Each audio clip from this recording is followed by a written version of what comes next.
Hello everyone, it's Angela. You can call me, or Binarcaro. Call me whichever one you like. And welcome back to Shadows over Loathing. It's been a while since I last streamed this game, or even played this game for that matter. I don't know why, but it's kind of funny how like every time... Okay, hold on. Let me adjust volume. I don't know why this game's volume is so fucking loud. Like every time I stream this game, I have to turn it way down on OBS. Every other game is like totally fine, but this one is just exceptionally loud. I guess 80% is way higher than it looks. But anyways, let's continue the adventure of Lydia Walker, who's been turned into a fish. Yeah, we're swamping. Oh, whoops. Oh god.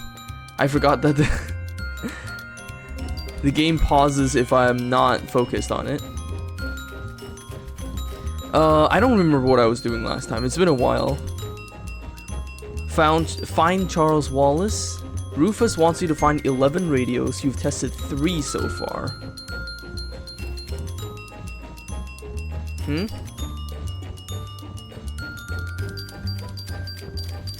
What do you mean the name? The Swamp Time? That's just my stream name. Or are you thinking of West of Loathing? West of Loathing is the second Loathing game that exists. Anyways, we're going out hunting for... Oh no, the character name is Lydia Walker. Oh, hold on, shit. I just realized my phone is not muted. I was like, why am I hearing an echo? It's like, oh, that's from my fucking phone. Anyways, let's go hunt for radios for Rufus. Oh. Barker has something to say. Barker is running around in circles and yapping excitedly. Jeez, what's gotten into you, boy? Woof, woof. You smell something? Well, okay. Okay, you go ahead. I'll wait here. Wow, hey, you used to live here. This was your home, and then your first human came and gave you a new home. Wow, that was a lot of days ago. Wow. Oh, this is a dog. It's a mutant dog. Hey, a new guy. You weren't here before. New guy. Hey, wow. This is a plant mutant dog. That's why he looks like that. Crystal Dream Valley Humane Society closed. Wow, hey, you remember this flat thing? This flat thing was always here. You peed on it once. Yeah, Barker used to be a dog, but then he got turned into a plant. The ball is here. Wow, this was your house when you were very small. You had a brother and a sister, and you all lived in this house together until they got humans. And then it was just your house until your first human came. Wow. Yeah. This was Stupid Dog's house. Stupid Dog was hilarious. He tried to sleep on top of his house. That's not how it works. Is this a Snoopy reference? That's gotta be a Snoopy reference. Hey, wow, this was Old Dog's house. Old Dog was here before every other dog. Old Dog was sad a lot because her human blew up. She said a lot of days ago, her human was in the barn at night and there was a big noise and the big black light came and the barn blew up and she ran away and came here. She missed her human a lot. You wonder whatever happened to Old Dog. Oh well. Huh. I wasn't expecting this, but this is actually lore about the main antagonist of the game.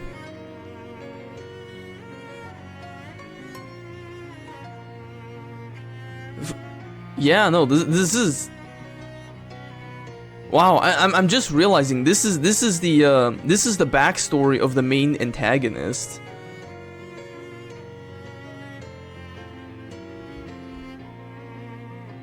Huh, I wasn't expecting that for sure.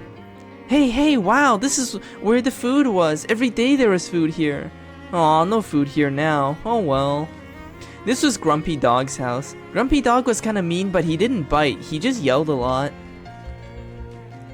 Hey, wow, this was Sick Dog's house. Sick Dog ate weird floor guys all the time. He barfed a lot. Hey, wow, Sick Dog's house is full of weird floor guys. Hey, so many weird floor guys grew in here. Wow. Let's eat them. Hey, wow, these are pretty good. Hey, you learned a new trick? Wow, the human will be so happy. We learned pollen spew from eating a bunch of worms. Barker has learned how to spew pollen from eating earthworms.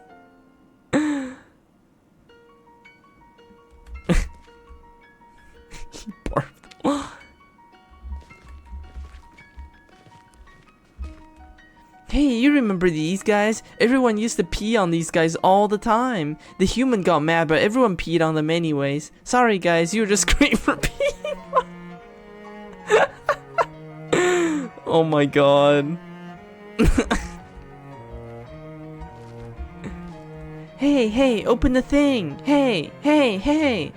Maybe they're not in there. Hey.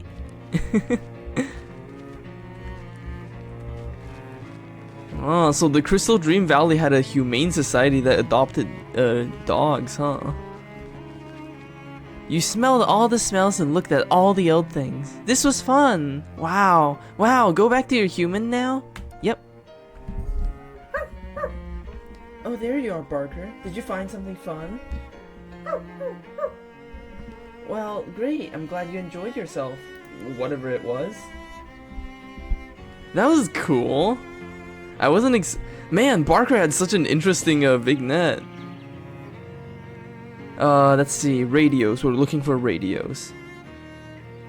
You catch a skittery movement out of the corner of your eye and quickly turn to face a... Well, nothing it turns out. You were ready to face a bunch of spiders or something, but there's nothing here but shadows. It must have been some tree branches moving in the wind or something. Oh no, wait, it's the shadows. The shadows are just literally also spiders, it turns out. We whisper to them. You whisper to the spiders. They hear and understand. They join together and spin a long, long web for you. Long, thin, strong, and dark.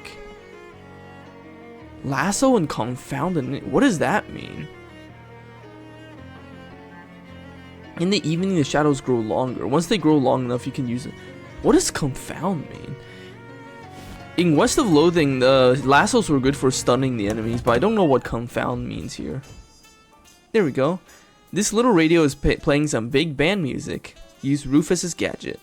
You tune the radio to WGCR and hold Rufus's gadget up to it. The thing clicks a few times and the little needle on it goes up to 4. Then you restore the radio to the way you found it, making your mom proud. I think there's 2 more radios in Crystal Dream Valley. I believe one is at the pet store.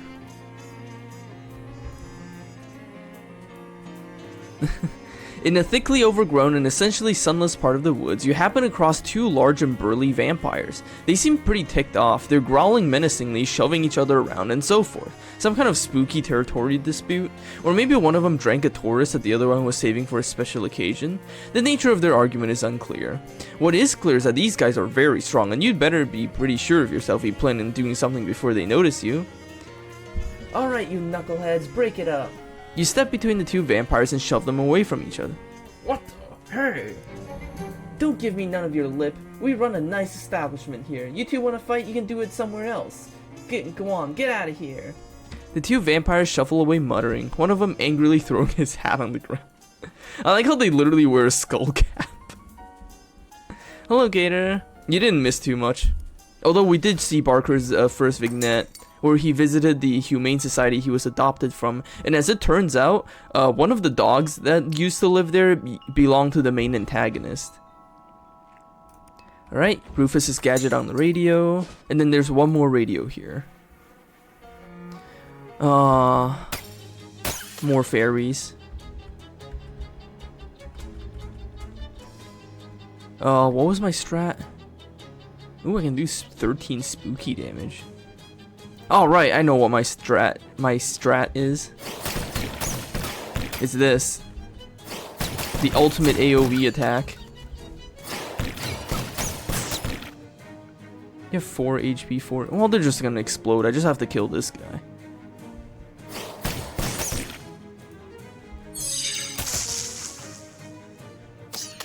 I have a frog and fork? Why am I using a frog and fork? Hold on, what does a frog and fork does? Oh, it also heals me in addition to doing damage. Oh. Huh. I would have expected I would be using a elemental damage weapon. But I guess it is pretty strong, actually. Ooh, Shadow Hammer. Shadow Hammer doesn't scale with your stats, though. It's a nice AoE, but... What other items do I have? It's been a while since I played this character.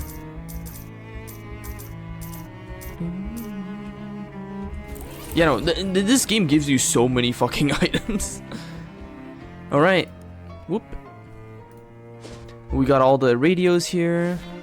I believe there's some radios here too.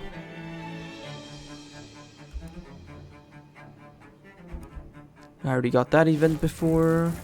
Yep, there's a radio right here. Number 7. We need 4 more radios. Are there any more radios around here? I don't think so. Was there one in the greenhouse?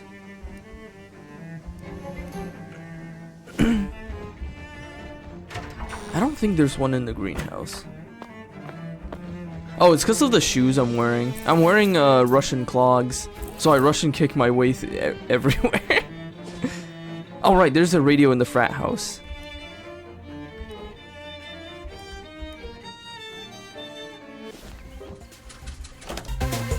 Yeah, here, radio. Number 8. I don't think there's any more radios here. At least I don't remember there being more radios.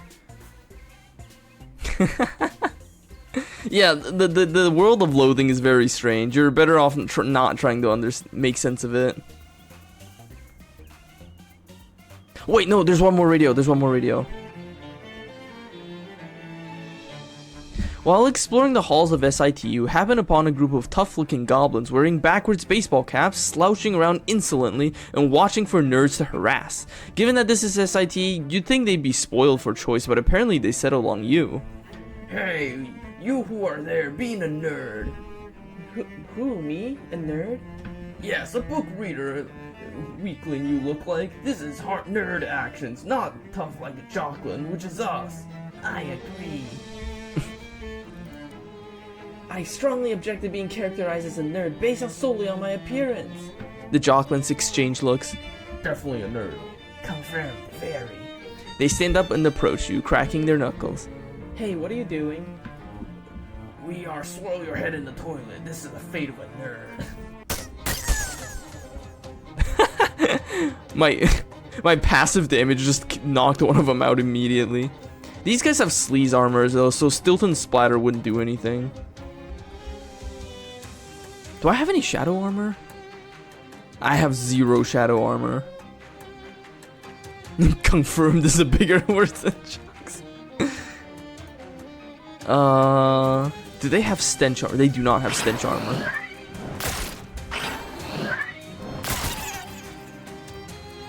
Sleaze armor. Man, these guys have a lot of HP actually. How about a shadow embrace?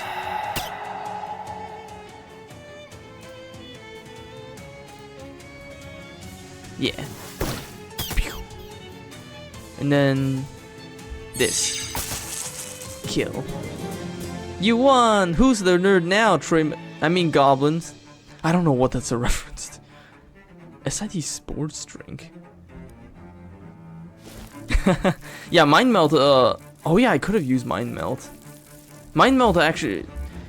I think the cheerleader Glocklins have higher mysticality.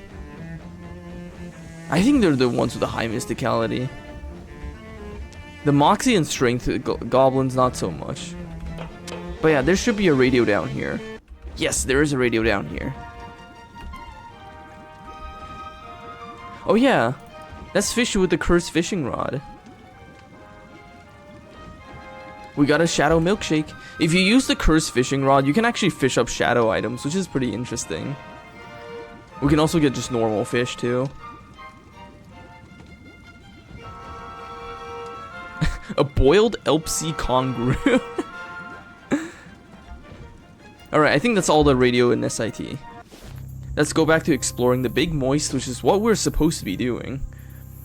Where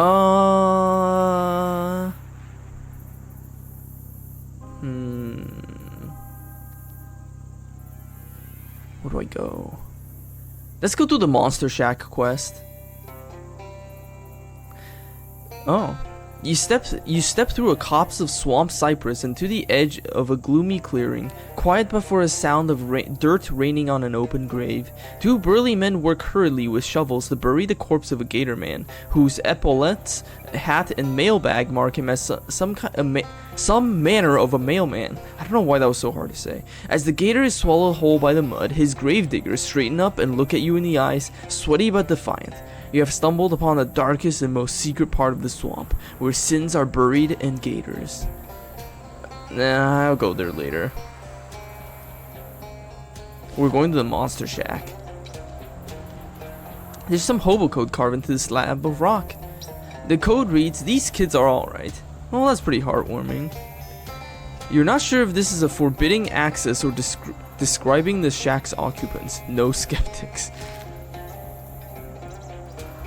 Oh yeah, I have like 200 EXP. Is there anything I can spend it on?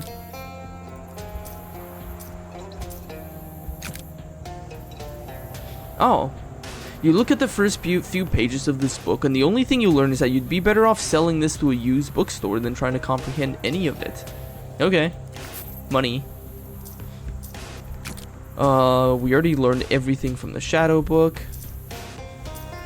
We can upgrade our blood. Upgrade reality shift, which I don't use. Sleaze armor, cold armor. Okay, so nothing too exciting.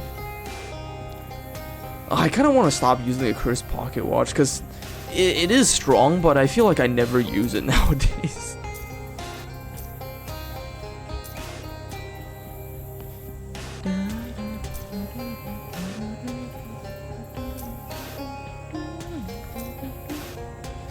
I don't know if there's anything that is actually worth using though. Yeah, I'm not seeing anything that's really worth using.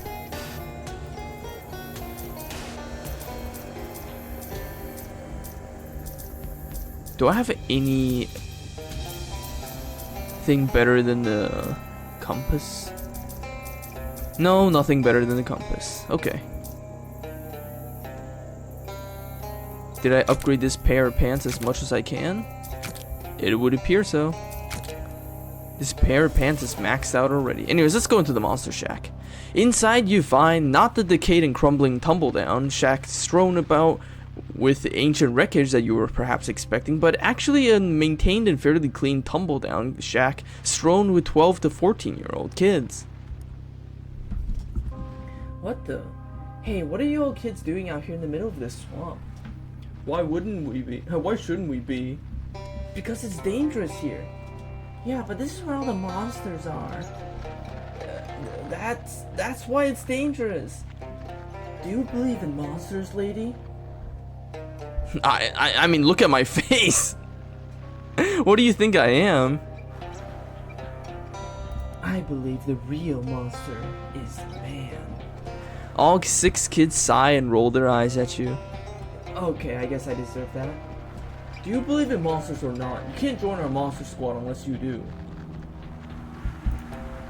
Yes, of course I do. It would be a real feat of cognitive dissonance otherwise. You mean you've seen them? Oh, for real? For really real? Well, yeah. Which one? Which one? Fairies? Oh, those don't count. Those guys are just weird jerks. We're looking for real monsters. I don't understand what real means in this context. I mean, I'm kind of a monster myself. Since you believe in monsters, you can join our monster squad. Otherwise, we can't tell you anything because it's secret. Okay, I'll join. Great, it'll be nice to have someone who can reach the top shelf on these old bookshelves we scavenge. Is that it? I'm a member now? Yeah, we used to have a big ceremony where you had to repeat a vow and stuff, but it took too long and we were all busy with our research. Come on in and take a look around. So funny thing about these kids is that they can actually give you the strongest accessory in the entire game. They give you an accessory that is just extremely fucking busted. Workbench covered with tools and oranges. It's a weird shadow pocket. Shadow salad. A little sign on the table says Boris only. This cat had better be Boris or there's gonna be trouble. We can't pet him yet. Dozens of volumes of serial fantasy for young adults and older than average children. Older than average children? Ah, well, there's Howard Roberts in the Labyrinth of Lightning. Oh, but wait, what's this? Mascarpone's Monster or the Modern Provolone? Hello? An old-timey fantasy novel about a mad scientist and his doomed quest to create the perfect bean out of cheese. We can summon an Amanto Elemental? Summon a cheesy ally. You read the cautionary tale and take the exact wrong lesson from it. Sure, tampering with forces beyond his control killed this mascarpone clown, but you're built different. There's an appendix at the back of the book with a bunch of boring science details. Oh my god, we can buff our cheese summon? Elemental. Just like in Pathologic. You internalize the details in the appendix, allowing you to strengthen all the other organs of your creation. You summon a test elemental who grabs a book out of your hand and tears it in half. It's alive! Alive! Oh my god, that's so cool. What other books are there? Hattie Bailey in the Cavern of Fire. The Saga of Kenneth Parker and Nathaniel Hernandez. Frank Green in the Cavern of Glory. Dan Adams in the Hat of Flame. These legitimately sound like those like kids book middle school kids would be reading.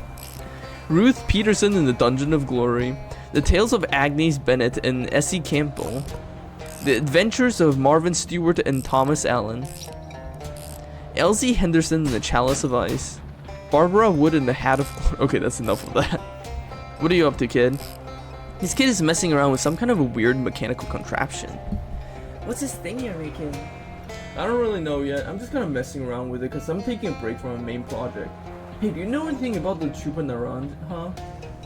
I try to avoid spicy food. It gives me the hiccups. No, this is a kind of monster that eats oranges. They're supposed to be from way down south, but I know there's one in this swamp somewhere. Unfortunately, no matter what kind of trap I put, it keeps escaping. Do you want to try? The orange sucker. Yeah, that's literally what it's called, the chupa naranja. Great, feel free to use my workbench over there. I've got plenty of spare parts and stuff. If you manage to catch it, bring me back one of its nostrils as a proof, okay? A nostril? Not the whole head or tail? Oh no, I don't want to kill it, just prove that it's out there. The orange sucker. Alright, let's build a tool. Let's tighten the spring, let's adjust the torque, let's tweak the trigger sensitivity, let's add a battery, let's add a fuse, and that's good enough. You carefully pick up the trap and carelessly shove it in your sack. We got a chupa naranja trap.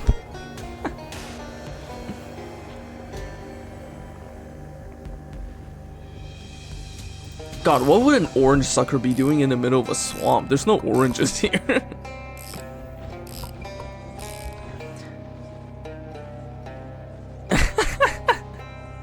You know, the nostril is like such a random part of the body. This kid is peering at a terrarium filled with flies and occasionally tapping on the glass. Hi there. Are you, into flies? Well, kinda. They're interesting once you get over the gross factor, but mostly I'm just studying these because what I'm really interested in is the flyman. The flyman? Yeah, or maybe the man-fly. I haven't decided which way is better yet. So, what is the flyman and or man-fly? He's a scientist that moved into the old Flemberg place. I did a little spying on him, and I think he's trying to turn himself into a giant fly. Why would anyone want to do that? I don't know, that's what's so interesting about him. Huh. She looks at her feet and blushes a little. Also, he's really handsome. For now, you mean? Well, yeah, I'd really like to meet him, but I'm too shy. Can you help me out? Sure, I'll help you out. Oh, thank you, thank you. Here, I'll show you where the house is. If you meet him, could you, bring me back a souvenir? Like what? Maybe, one of his chest hairs. Sure, kid.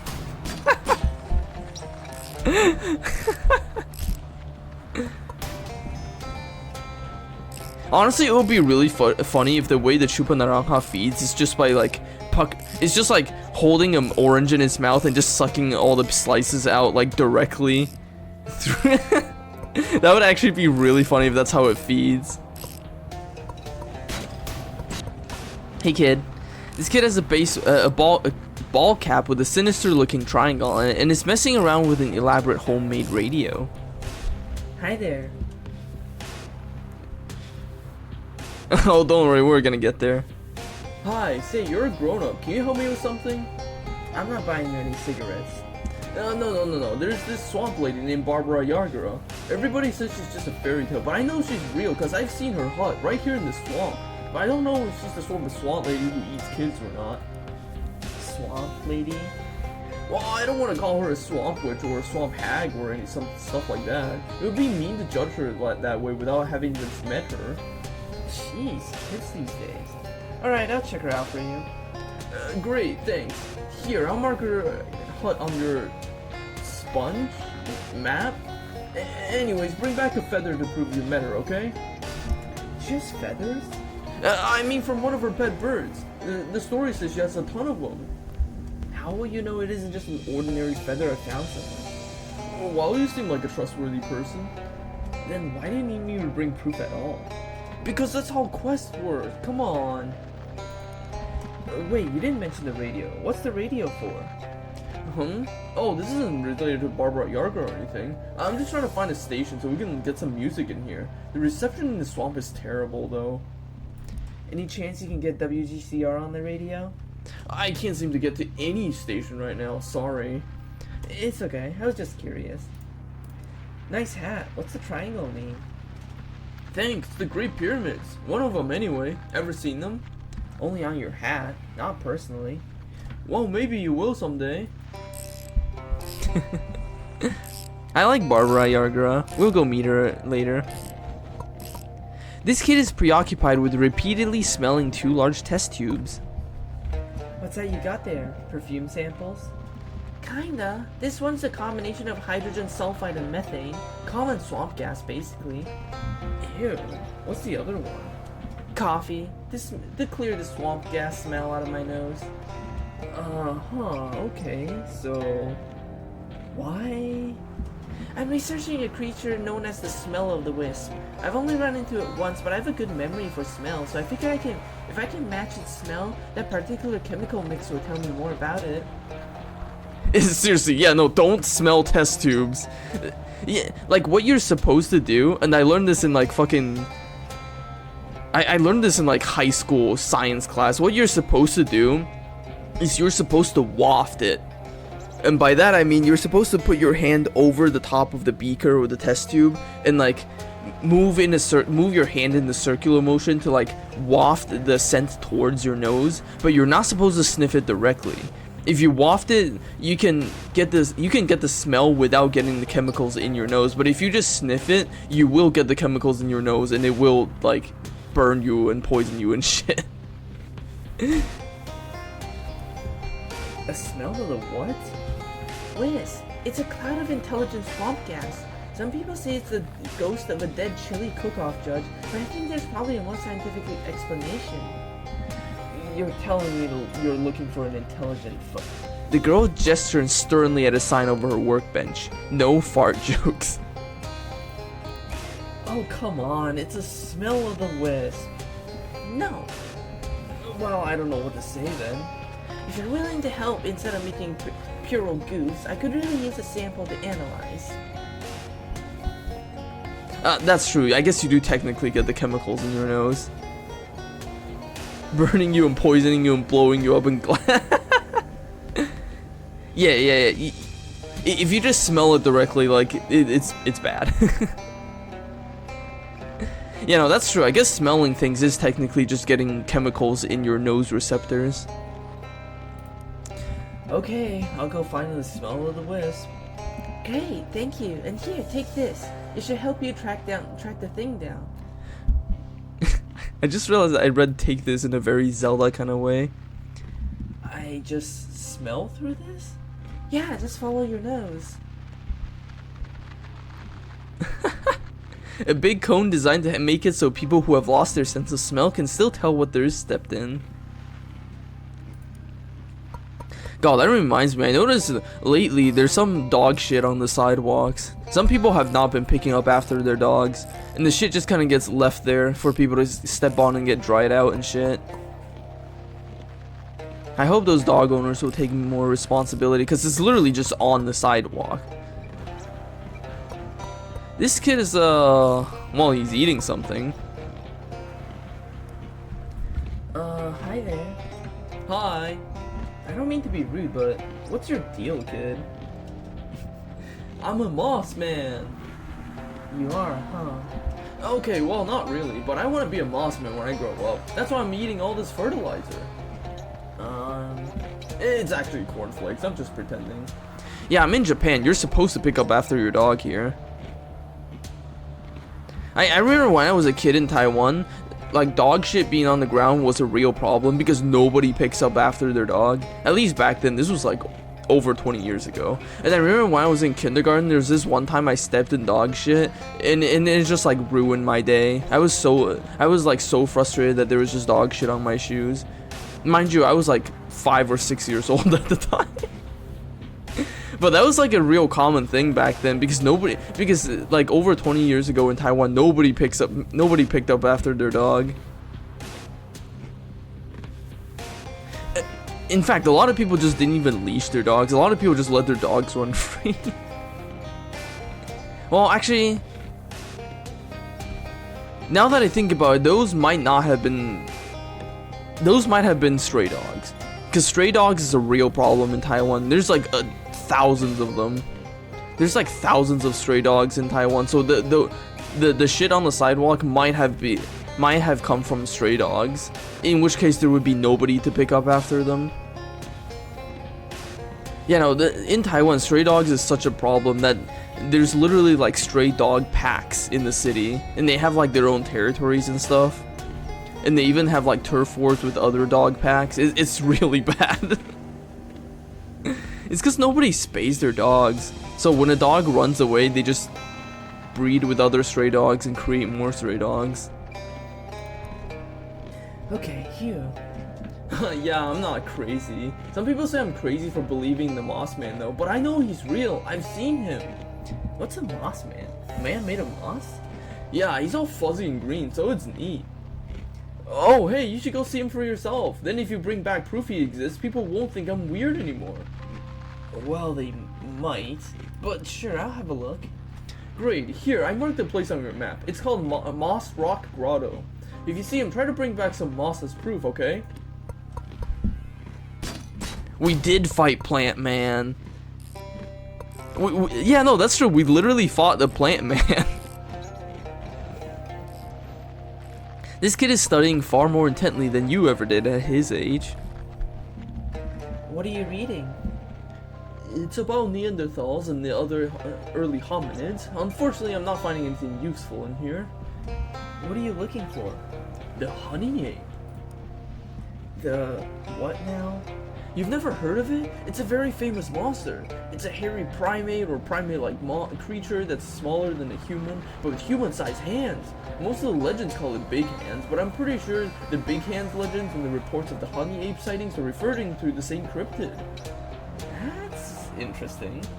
I know it lives around here somewhere, I just haven't been able to find it yet. I'll help you look for it. That would be excellent, thank you.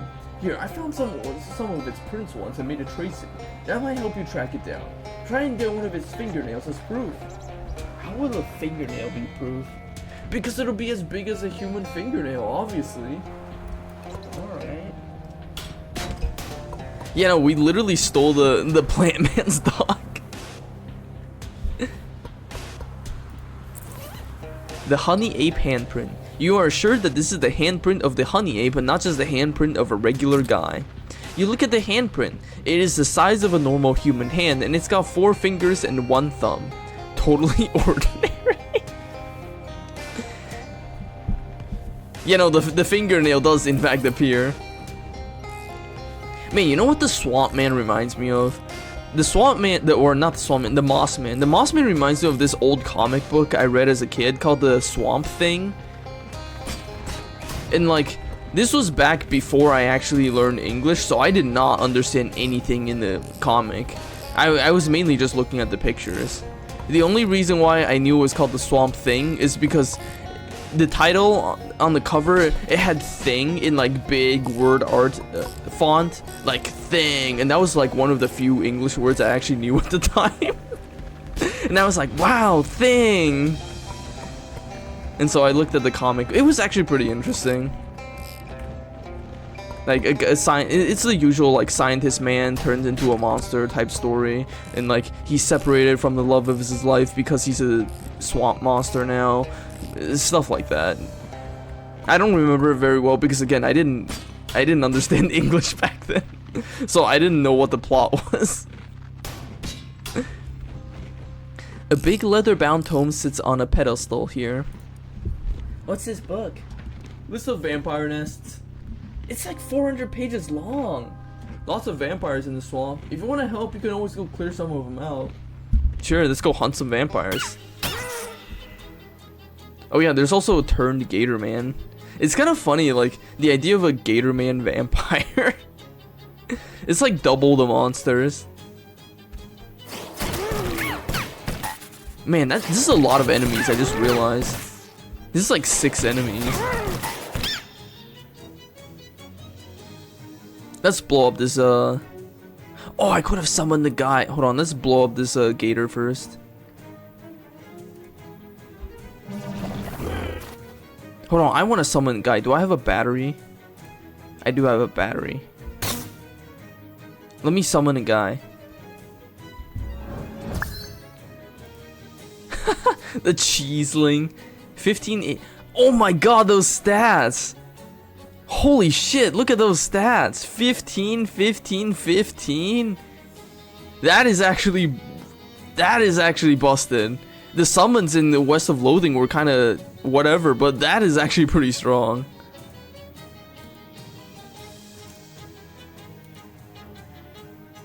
Yeah, it has no HP. Also no armor too, for that matter. Ah. Weird gator pyre. Oh yeah, I already have like a bajillion shadow minions. Let's see, the cheese elemental will punch for 15 damage. Or it'll heal for... Oh, so the cheese minion can actually heal you. That's interesting.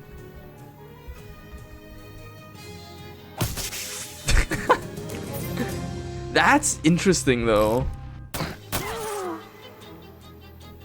I want to summon the cheese guy again. Oh yeah, also, it occurred to me literally just the other day that the ordering of where everyone stands in the party is the order in which their turns take place. Like, you see the shadow mouse is behind me. The shadow mouse goes first, and then I go next, and then this shadow guy goes next, and then this shadow guy goes next, yada yada yada. So Barker is the last on the turn. The enemies also does this in the same order, where it's like, oh, this guy, and then this guy, and this guy, yada yada yada. I literally did not notice this until just the other day. I don't know why it took me so long to put that together.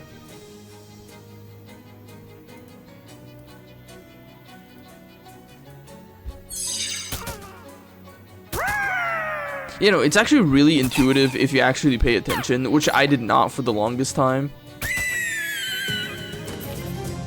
Oh, I got white suit pants. Alright, that's enough farming vampires.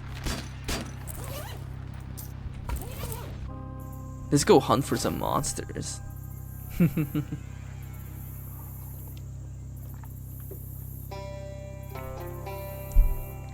Alright, let's go to Barbara Yargara. I like Barbara Yargara. Ooh. You're browsing your way through the swamp, taking a sniff through your nose trumpet now and then. This swamp smells terrible. I mean, a swamp is literally just standing water and rotting compost biome, so it's not like that's news or anything. But you wouldn't be surprised if this swamp was at least nominated for World's Worst Smelling Swamp. Oh god in heaven, what is that? Something smells like a rotten egg mated with a tire fire. And the egg the fire... What? And the egg the tire fire laid also went rotten. Squinting through the tears, you see a patch of brown air hovering nearby. That must be the smell of the wisp the kid was looking for. I don't have the stench armor, so I'm just gonna have to follow it at a safe distance. You follow at a safe distance as the smell of the wisp bobs and weaves through the fetid marsh. Eventually, it comes to a rest on a rotting tree stump, and you sneak up quietly behind it? Just as you're about to grab a sample, 3 gator men casually stand up from where they were crouched in the knee-deep water around you. Aw, jeez. Well, time to fight. This is the smell of the wisp. I don't even remember what passives I have that I just instantly blow everyone up for like 11 HP.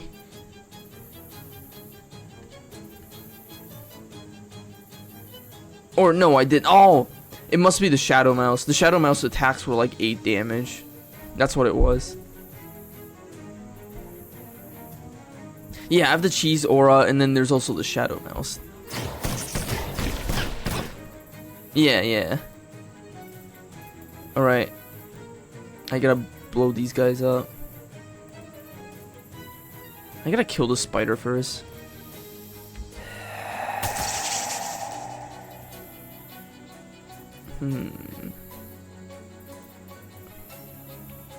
I don't really need the golem, to be honest. Oh my god, these fucking gators are so beefy though.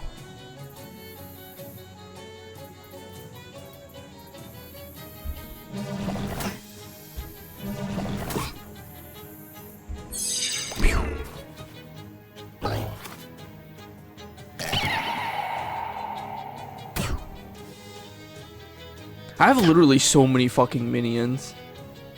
Oh, Barker pollen spew. Spew pollen poisoning for... I just want to see the animation. I literally don't need to do this. That's cool. You won! You snag a clump of what's left of the smell of the wisp to take back to the clubhouse. An essential distillation of foulness. A stinky ester. Pepper spray blast. So true. This is as much of a bird bath as a bird dirtier.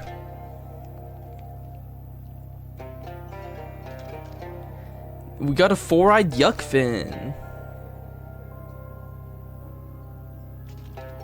We got a grody barf trout. That's such a funny name. We got a flatfin mud squelcher. The funniest thing is these could literally be real fish name. Oh, I don't have enough Kobo Hode knowledge. Dang. What a shame. You cautiously enter the spooky hut and discover it's actually quite nice inside. A young woman with a rather twig-oriented hat greets you. Oh, hello. Please, come in. I don't get many visitors apart from the birds. I might be in the wrong place. Are you Barbara Yargara? That's correct. And you are? I'm Lydia Walker. A pleasure. Come in, come in. This chess set is nothing but rooks on one side and nothing but doves on the other. What is it? Doves? You probably shouldn't mess with this trapdoor without Barbara's permission, and probably all of her birds' permissions too. Barbara's well-maintained arcane oven.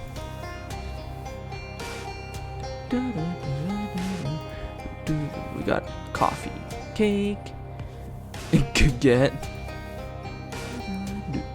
false cheese.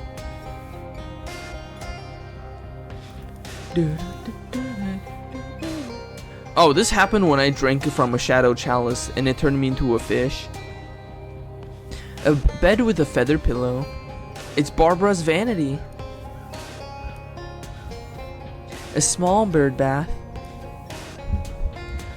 I've never seen an indoor bird bath before. Oh, that was a gift. It's too small for my birds, though. Oh, that's too bad. Barbara does not appear to have set out a feast for her crows. Barbara Yargara smiles pleasantly. This is a really nice house. To be honest, I was expecting everything to be a lot more, you know, witchy. Oh, so have you heard the old stories? Those are about my granny. She was really into croning. Croning? Being a crone. You know, all the really old traditional magic stuff. She lived to be nearly 200 years old. When she passed, she left me this house and all of her birds and so on. I see. Is that why you're here? Chasing the old legends of Barbara Yargara? Well, not exactly. I met a kid who's into the old stories, but he was afraid you might be the child-eating kind of witch, so he sent me instead. That's adorable. I don't think I've ever eaten a child, but there's no telling what was in Granny's stews. I'm not sure if that was meant to be a joke or... Sure. I love Barbara. Anyways, I'm supposed to take back a feather to prove that I met you. Okay. I can't just give you one, though. Oh, are you sure? Yes, sorry. I have to give you some kind of a test first. It's a traditional thing. What sort of a test? Well, it's a lot of work keeping this room clean, what with the birds and all. I'm getting behind on my other chores. Oh, chores. Or you could fight me. Fight you? Granny trained all these birds to be killers, but I haven't exactly been looking for trouble like she used to do. So, they could use some exercise, you know? I would love to fight her, except if you do, you miss out on the shadow item, and I want to get the shadow item, so... Tell me more about these chores. I need you to muck out the bird bath up front, and pick the right cattails out of my cattail patch for me. It's only 2 things. Isn't there a 3rd thing? Of course, but I'll tell you that after you finish the first 2. I'll do the chores. Great. You can tell the right cattails by how they look just a little bit different, and I'm sure you saw the bird bath when you came in. You know, it's like, I would love to fight her, but like, I don't want to miss out on shadow stuff.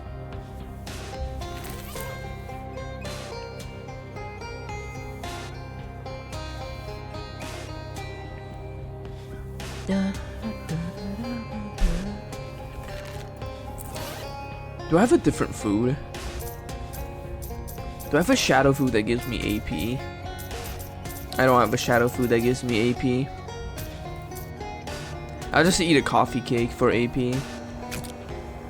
Replace shadow salad, yes.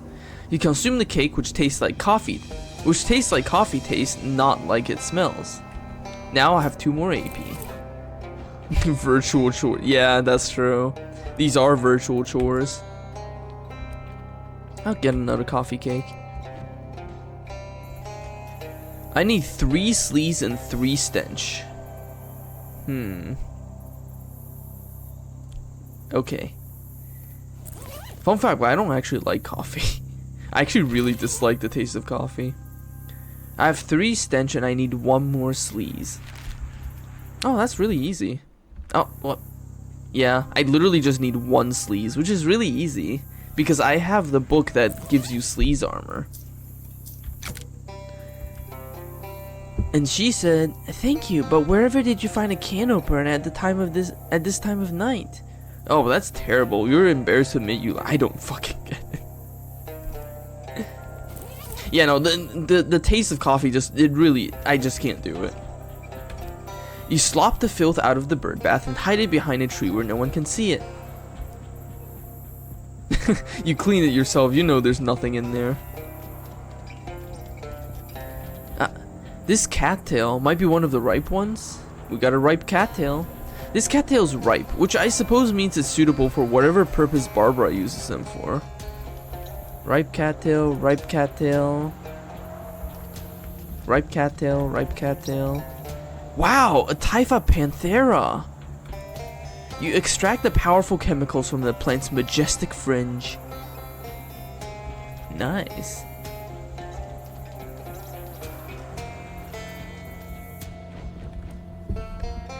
Hello, how are those chores going? I finished. Here's your cattails. Great, thanks. So what's this mysterious third task? Go down into the basement and fetch a sack of bird seeds for me. Basement? How do you have a basement in the swamp? It's weird, I know. I think Granny's magic keeps it from collapsing. It also, makes it kind of scary down there. You have a flashlight, right? You have a flashlight, right? Oh my god. That was a lot of L's and R's. Yes, but I also bring darkness.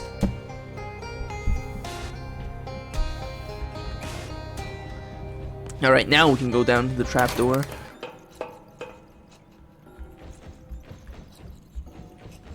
This fuse box is broken beyond repair. You have no choice but to dwell in the darkness. Wow, Barbara wasn't kidding about being uncomfortably dark down here. I need spooky armor.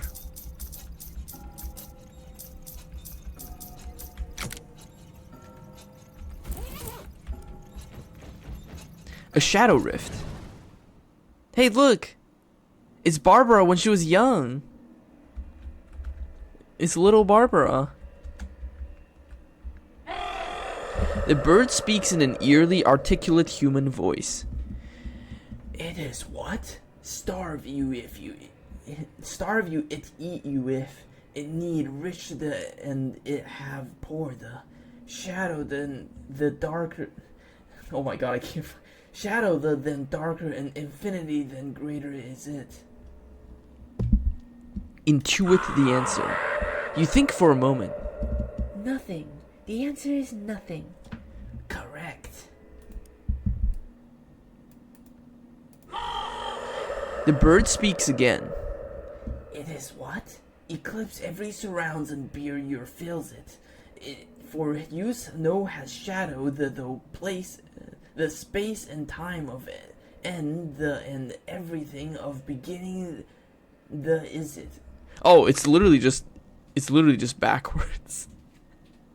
I just realized it's just backwards. It is the beginning of everything and the end of time and space, though the shadow has no use for it. It fills your beer and surrounds every eclipse. Intuit the answer. You ponder the riddle for a moment, and then it comes to you. E. The letter is E. The answer is the letter E. Correct. The bird speaks. Its voice sounds louder and farther away. It is what? Near is it? All-consuming is it? Inevitable is it? You're filled with terror. The shadow. The bird nods and fades away. God, reading backwards sentences was really hard. Look at that egg. Grab the egg. You reach into the portal and carefully pick up the egg. The portal closes behind you with an echoey pop. The shadow egg. An egg made of shadow is part of a completely horrible breakfast. Consider. The dark egg awaits, as it always has waited. We need 4 spooky and cold armor to sit on it. Do we have cold armor? We have 4 cold armor. We just need spooky armor. We need a lot of spooky armor. For some reason, the green visor gives us spooky armor.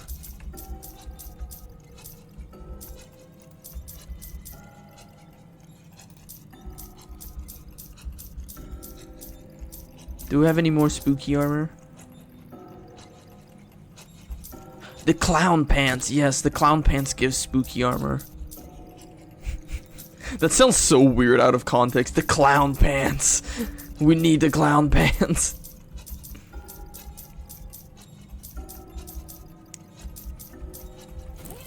Alright, now we can sit on the egg. The dark egg awaits, as it always has waited. You are as patient as the egg. You do not experience any discomfort as the egg does what the egg has always done, and Miller becomes what Miller has always been. Lawson the Shadow Starling.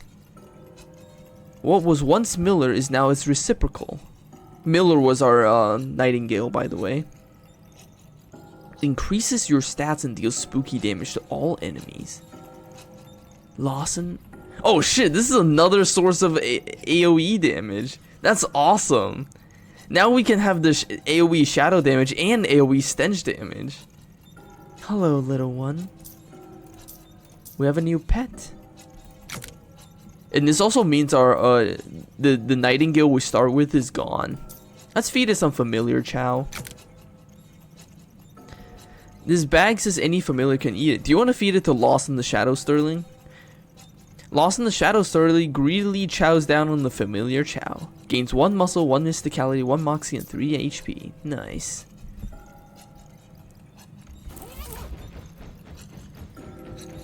How long is this basement? You're pretty sure you would have reached the back wall by now. Makes sense why she keeps this thing in the basement. Turn back. The scariest thing about this is the kerning.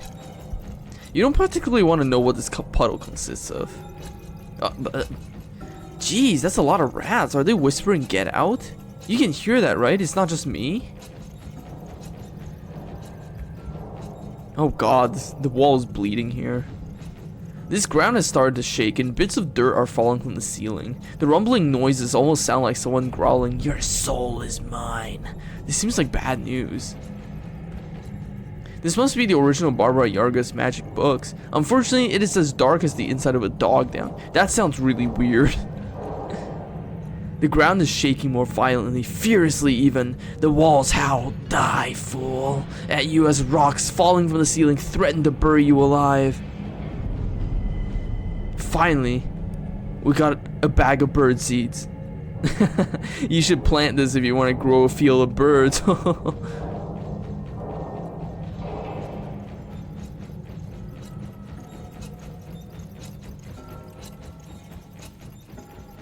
I love this basement.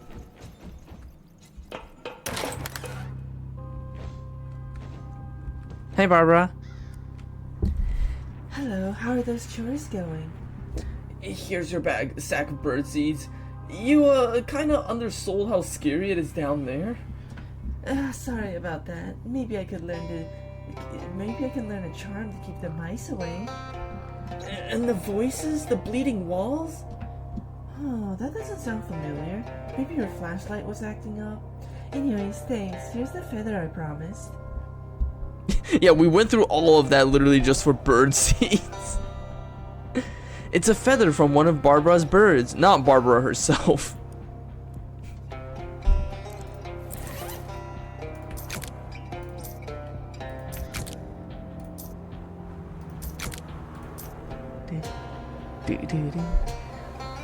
Hell yeah, though. We also got the Shadow Bird now, which is awesome, because the Shadow Bird does AoE damage.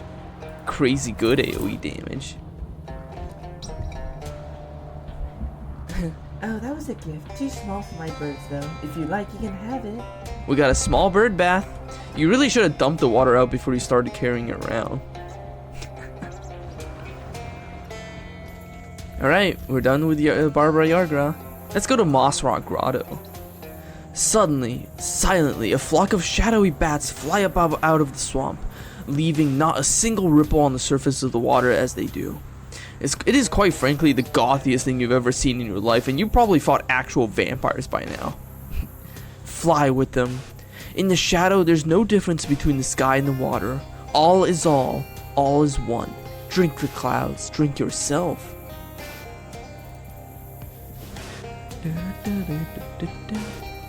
All the items on this table are either made of or covered in moss. Ooh, this rock is covered with Eastern Twinkly Mana Moss.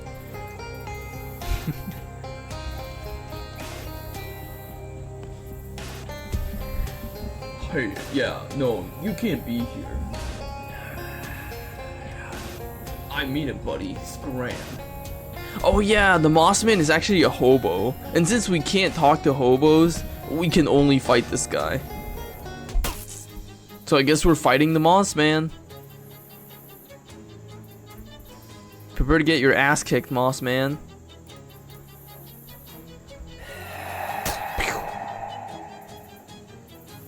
Yeah, yeah, sorry Mossman, but we literally have to fight you. What does fondue deluge do? Ah, that's what it does.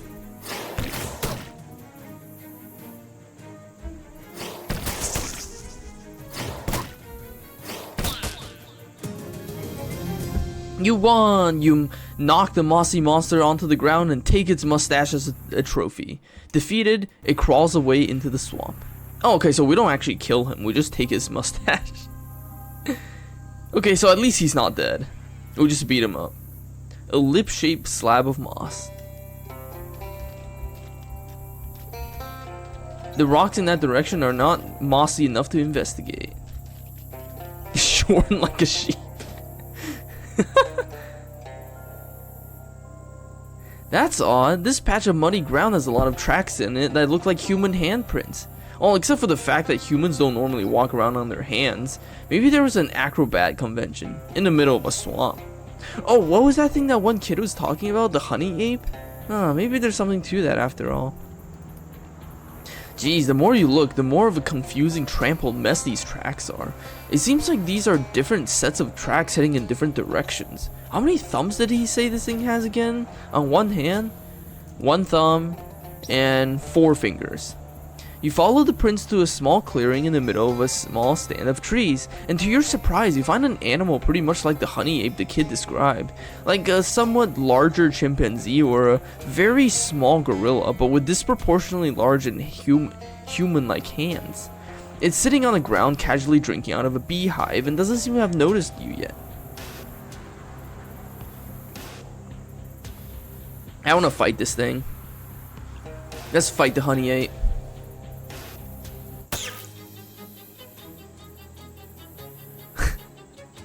That sure is an ape. It literally just looks like a monkey.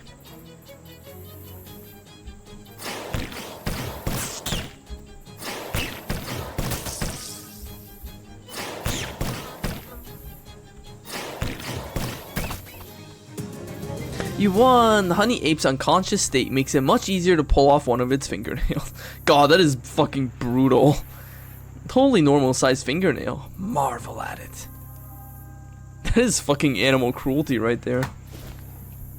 Well, then again, we have kind of been beating up on a lot of animals. The mailbox says Flemberg on the side. We got junk mail. You casually commit a federal crime. Some viscous goo has rendered this house entirely decorative. A gas generator is providing power to the barn in exchange for pastoral ambiance. A glass case with 2 giant horrible flies in it. Looks like Flemberg is a fan of crates and barrels. Hey, how's it going? Barley hanging in there. If this guy cared about these tools, he probably wouldn't have left them out on the floor. You find and keep some things. Next to the workbench, there's a pile of much smaller workbenches. There are so many, he surely wouldn't mind if we got a tiny workbench. Flemberg must have been working on miniaturization technology before he developed his weird fly obsession. Oh, we can make bombs. We make bombs.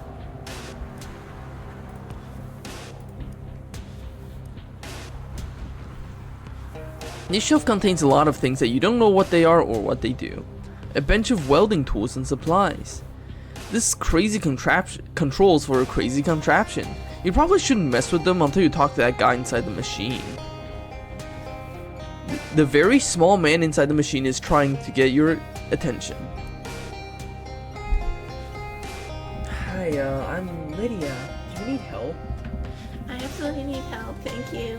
My name's Flemberg, Paul Flemberg. I moved back into my parents' old house here because nobody would give me lab space for my experiments. It turned out to be an assistant. Would have been also nice to have. What are you trying to do? Improve myself. You know, better, faster, stronger. At least one of those. But I got put in the wrong settings in the controls console, and all of that happened while I was. And all that happened was that I shrank. You can't just change the settings? The door doesn't open from the inside. But... Yeah, I didn't think it through. well, okay, I can just let you out. No. Opening a door will depolarize the booth, and it takes months for the field emitters to recharge. Not to mention the fact that I have to collect all new supplies for the genetic material, so the door can only be opened once. Jeez, you really didn't think this through. Yeah, it's like, why didn't you put a timer? What should I do then? You have to fix the settings on the console. What should I set it to? Clearly, if I knew that, I wouldn't have put in the wrong ones myself. Just make me better before you open the door. Oh, whoops, I accidentally pressed on my phone. Didn't mean to do that. Better than what? Better than the normal guy. I don't know. I spent so long thinking about how I would actually build this machine that I didn't have any time to think about why I built it. Mad scientists are so delightful. Body Flumberg, head Flumberg, lungs Flumberg, pituitary gland fly.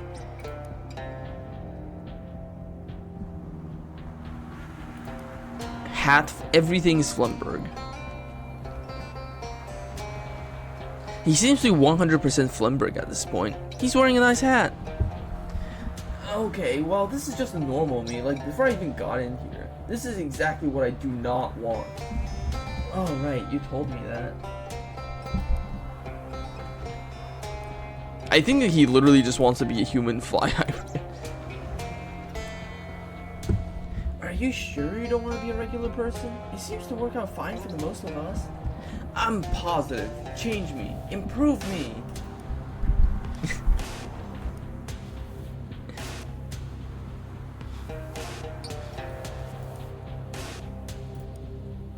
The lungs of a fly.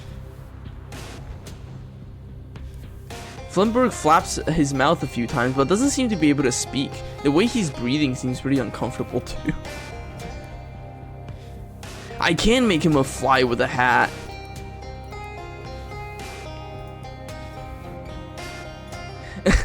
A small fly with a hat. It's just a fly with a hat.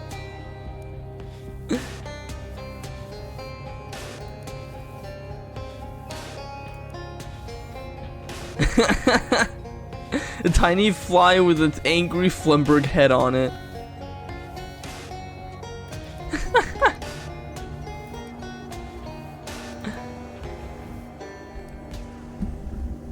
Whoops. Whee, this is great. Are you serious? Yeah, look at me go.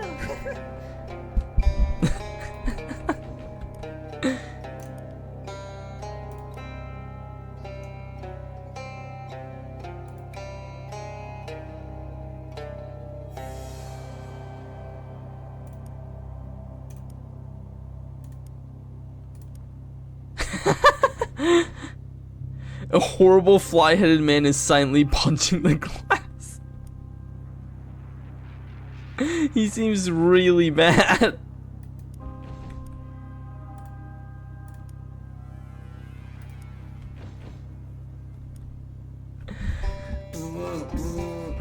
Oh, gross. He's clawing violently at the window and buzzing angrily.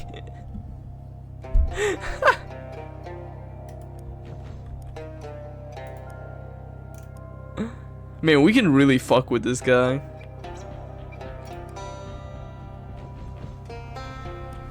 Flumberg is now a giant fly with a human head. Oh god, one sec, I'll try again. No, wait, this one's pretty great actually. What? I can fly and have the proportional strength of a fly scaled up to a human size. What's not to love? Well, if he wants to be a giant fly man, sure. Let's open the door. He let Flumberg out of the booth. Heck yeah, I can't wait to get up to all kinds of giant fly stuff. Well, before you go, I need to get a chest hair off of you. Do I still have those? Okay, well, whatever, sure. Thanks, it's for... I probably just don't want to know. I'm out, see ya. A luxurious hair from the chest of a truly remarkable specimen of masculinity.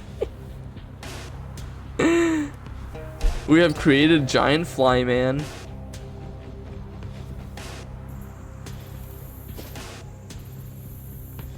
Did I get all the quests?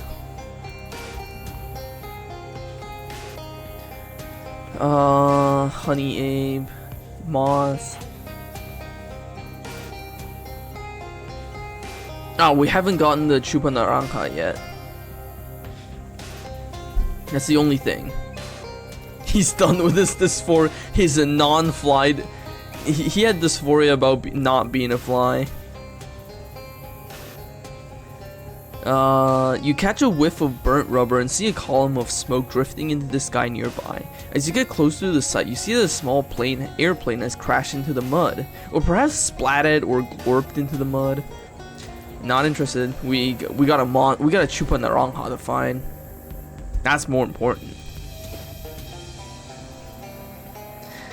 A spot of color in this drab swamp catches your eye, and you find a pile of withered orange husks in front of a shallow cave. This must be a lair of the Chupa Naranja. Fortunately, it isn't home right now, or maybe, since you aren't an orange, it wouldn't be dangerous to you anyways. That almost certainly isn't true. You set your trap and hide behind a nearby bush to wait for your prey. After a while, you start to get very bored, and remember that people who hunt with traps don't typically sit and wait for the prey to show up. Instead, they leave and come back later. That's kind of the whole point of animal traps. Despite anything on the map might have to say about it, you've managed to wander back to the spot where you set the trap for the Chupa Naranja. Peering through the bushes, you discover that your trap has indeed trapped something. It sort of looks like a giant toad with a tentacle face covered in boils that might also be eyes. You have no idea what a Chupa Naranja looks like, but this seems about as likely as anything you were imagining. The presumed Chupa Naranja seems pretty annoyed about being caught in your trap. You carefully sneak up on the Chupa Naranja, which senses your presence and thrashes angrily, breaking free of your trap. Then it turns to face you. It seems mad. Wow, this thing is hideous. This is, oh my god, it has 76 HP.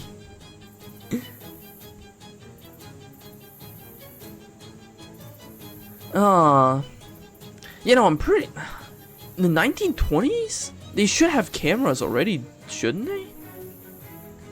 Maybe these kids just don't have a camera.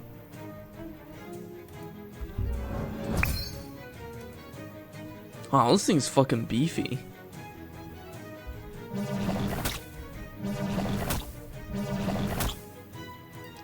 I should blow this spider up too, actually.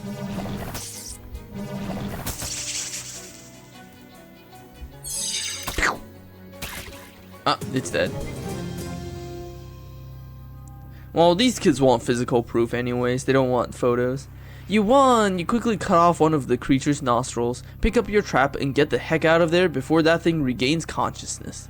A ring of flesh perfectly crafted by natural selection to seek out the mightiest oranges. God, that's fucking gross.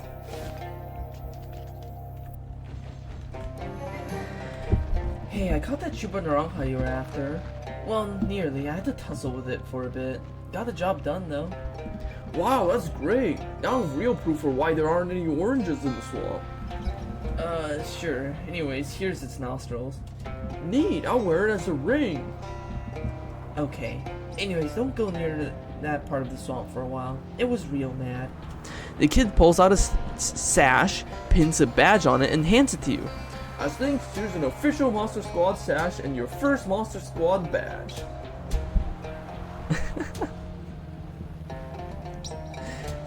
Plus 5 HP. How's the trap making going? I think I'm done with traps for now. I'm working on inventing the electric razor. Are you even old enough to shave? No, but that just means I got plenty of time.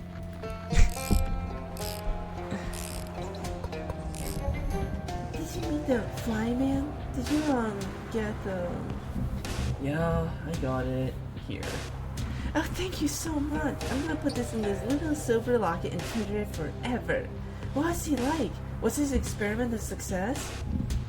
I've gotta go. +1 Moxie. You know, it's literally the monster boy / Girl Scout badge. She really wants this fly, man. The girl's gazing into her terrarium dreamishly. Do you think it's okay for women in a giant fly to get married?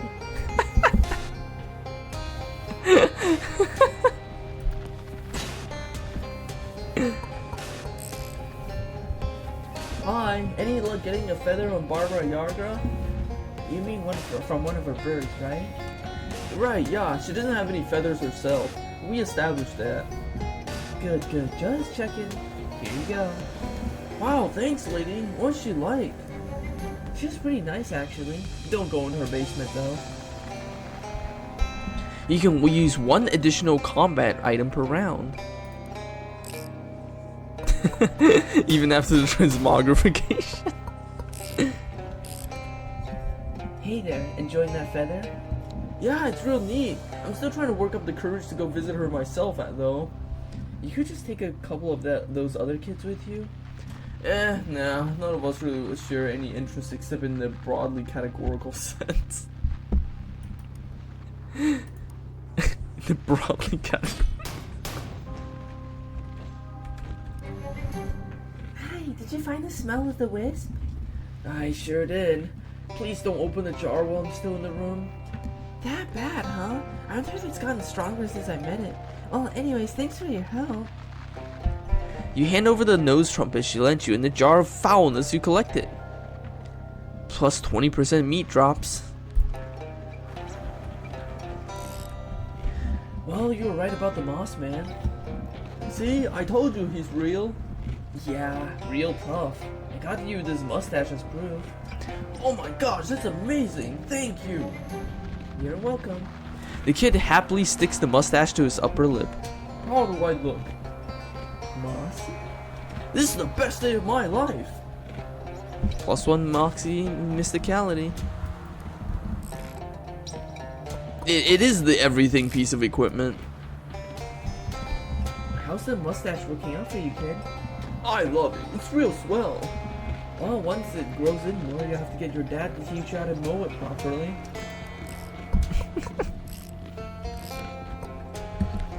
How's your smell of the wisp research going? Well, every time I try to smell the sample, my eyes water so bad I can't see any of my instruments, and one of my probes melted. It's really exciting. Can I use your equipment to make some potions?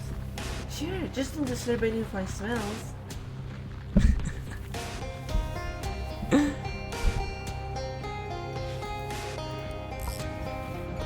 Hey kid. It turns out you were right. The honey ape is a totally real thing. Oh my gosh, really? I knew it.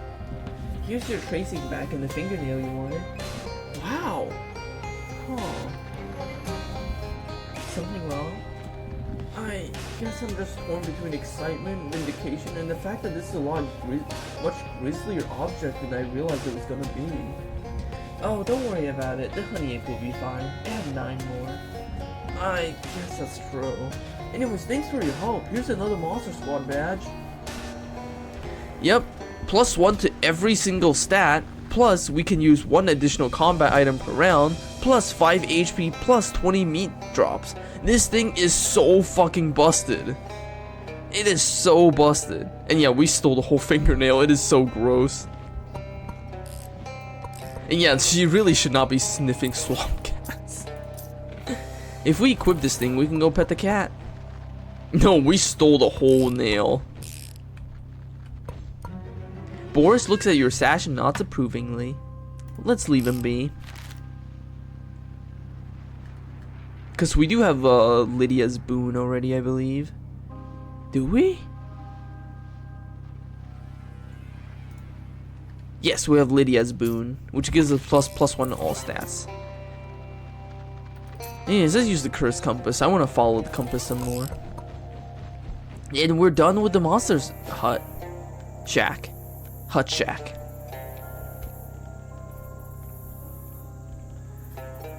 Let's go to the frog bog. Distinct among the interminable muck, your shoe crunches on a crisp sheet of paper. It's a note. I'll be waiting for you, it reads, in our special place, the swamp, with your favorite cucumber and grapes. C. The crisp compass stirs into action. The needle gestures in a west northerly direction. C, whoever she is, has been waiting alright. You find her in repose on the shore of a shallow pool of swamp water. She's been waiting for some time, and going by the fact that she's now a skeleton, and going by what's happened to the cucumber and grapes, we got a shadow pickle and some shadow wine.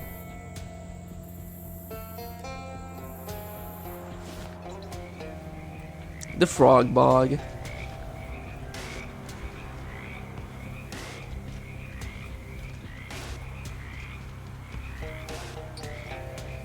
Ribbit, ribbit, buddy, help, ribbit, hey, ribbit, buddy, hey.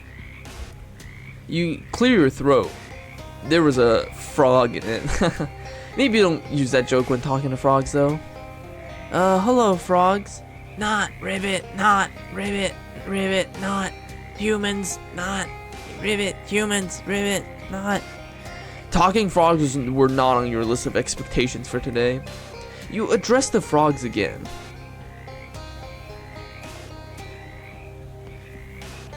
You're frogs, not humans. Yes, I can see that. We, dummy, ribbit, we, humans, we are humans, ribbit, we, ribbit. You scowl at the frogs. You don't have to be rude about it. It's not like I meet humans trapped in frog bodies every day, you know. How did this happen? God, curse, God, ancient, quarry, frog, ancient, curse, quarry, curse, frog, ancient, quarry. You struggle to make sense of the cacophony. When we don't have enough mouths to smoosh them back into human. It's kind of hard to understand you with everyone all talking at once. Why are you all talking? Share, single, share, single, all, share, all, frogs, mine, frogs, single, frogs, mine, single. All frogs share a single mind? Wow, that's incredible. This changes. Actually, you can't think of any significant consequences of what you just learned. You try to remember the last time you interacted with a specific frog as an individual, and it was... Uh-oh, that biology class. Better not... probably best not to bring that up.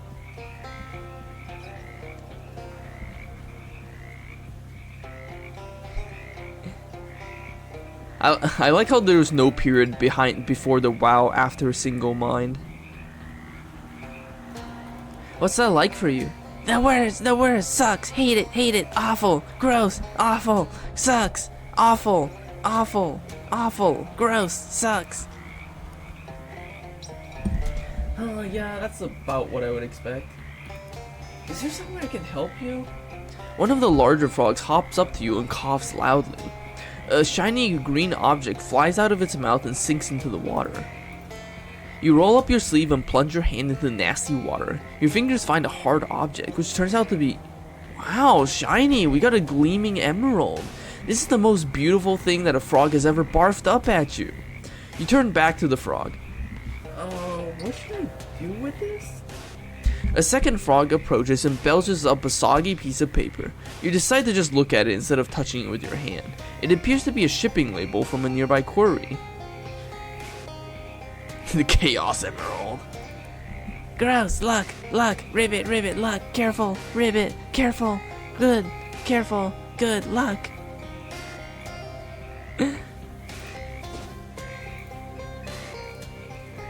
A flash of light cuts across the trees. The glare passes and then you see it, poking its head out from above the canopy. A telescope. Why, you fancied a telescope ever since you were a young girl. You'd press your nose to the window of the telescope shop for hours until the proprietor would run out and threaten to tan your glutes with a tripod. I think you're thinking of somebody else. That never happened to you? Funny, it's a pretty universal experience. Anyways, the telescope's up in the trees if you want it. We're busy. The Heim Quarry.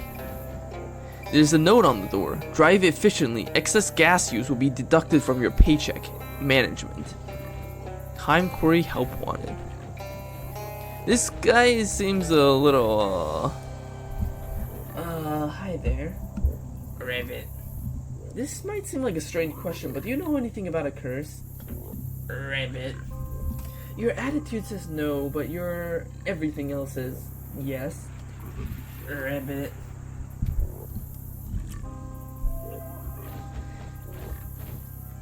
oh god, that's so gross. Personnel files for everyone who works or has ever worked at this quarry. You give the files a quick riffle through.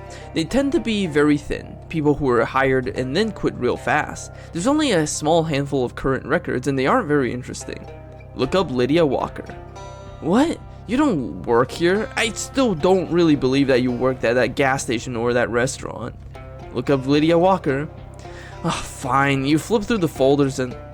Holy crap, there you are, Lydia Walker. What the heck? Yeah, I get around. We have employment files everywhere. His hat rack is dressed like a cowboy. You end the hat rack's childish game. We got an intimidating Stetson. Increases moxie and muscle. When you see a guy wearing a hat like this, you think to yourself, this guy has a good sense of style and is probably about to punch me for no reason. It's the foreman's desk, presumably. You find the key labeled mess and the gun labeled best in 2 different drawers. There's still papers and stuff, but none of it seems significant. Best the ranged weapon. This is both the foreman's gun and his wife. A painting of a safe. Is that meant to be reverse psychology? You push the painting aside and find, surprise, a safe. Unfortunately, it's a key type of safe, and you don't have the key. Not that a combination lock would have been much better, but you could have twiddled around with the dial and hoped to get lucky. NTR. Your assumption was correct. It's a bookshelf full of books. It's all books on management with titles like Shaking the Invisible Hand, You Deserve More, and How to Get the Blood Out of the Turnips You Hired. Jesus Christ. The remains of a fancy meal with fancy condiments. This man doesn't look very happy to be a frog. Or the other way around, or whatever. Hi there. Ribbit. Nice suit. You look like a fancy guy. Ribbit. I guess you basically won the frog lottery, huh? Ribbit.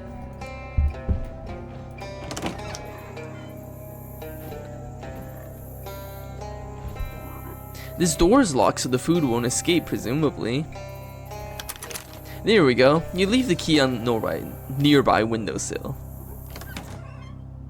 As advertised, it's a mess, haha. From the looks of the crust on these dishes, the food here wasn't very good even before it got spoiled. This table is swarming with flies.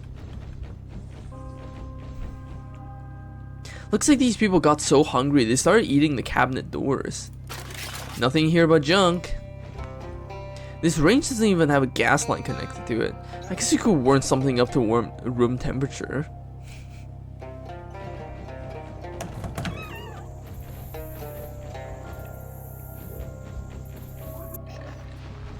All the oil in this lamp has dried up. Huh, there's only one bed. The S on that bunk sign must have been a typo. Some cruel soul tuned his radio to static and then walked away. Presumably these lockers are where the employees keep their personal possessions. That frog lady's watching and seems real agitated. Better leave him alone. This lady seems real nervous about something. Although the way she's hopping around the floor makes it difficult to judge her body language in a regular way. Hi, ma'am. Ribbit. Can you, can you, communicate to me in some way, anything about a curse? Ribbit. Oh, jeez, please don't do that thing with your neck. Ribbit. God, that's fucking terrifying. This is either the guy who thinks he's a frog or the soul of a frog trapped in the body of a guy, or a really good method actor rehearsing for the Toad of Toad Hall. Hi, Excuse me? Ribbit. Have you seen any cursed frog idols around? He sticks his tongue out as a fly buzzes past and seems confused and disappointed by its length. Oh boy. Okay, good luck. Ribbit.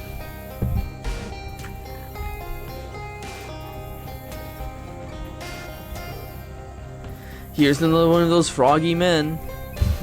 Hi. Ribbit. If I asked you if you were a frog trapped in a man's body, would you have any other way to answer the question that I would be able to understand? Ribbit.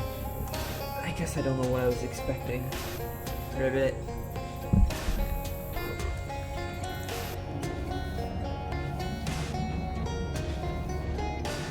It's a crude but large statue of a frog. Looks pretty old, has a single glowing emerald eye. This frog person seems more cheerful about the situation than the others you've seen. Hey, don't touch that! Ah! A talking...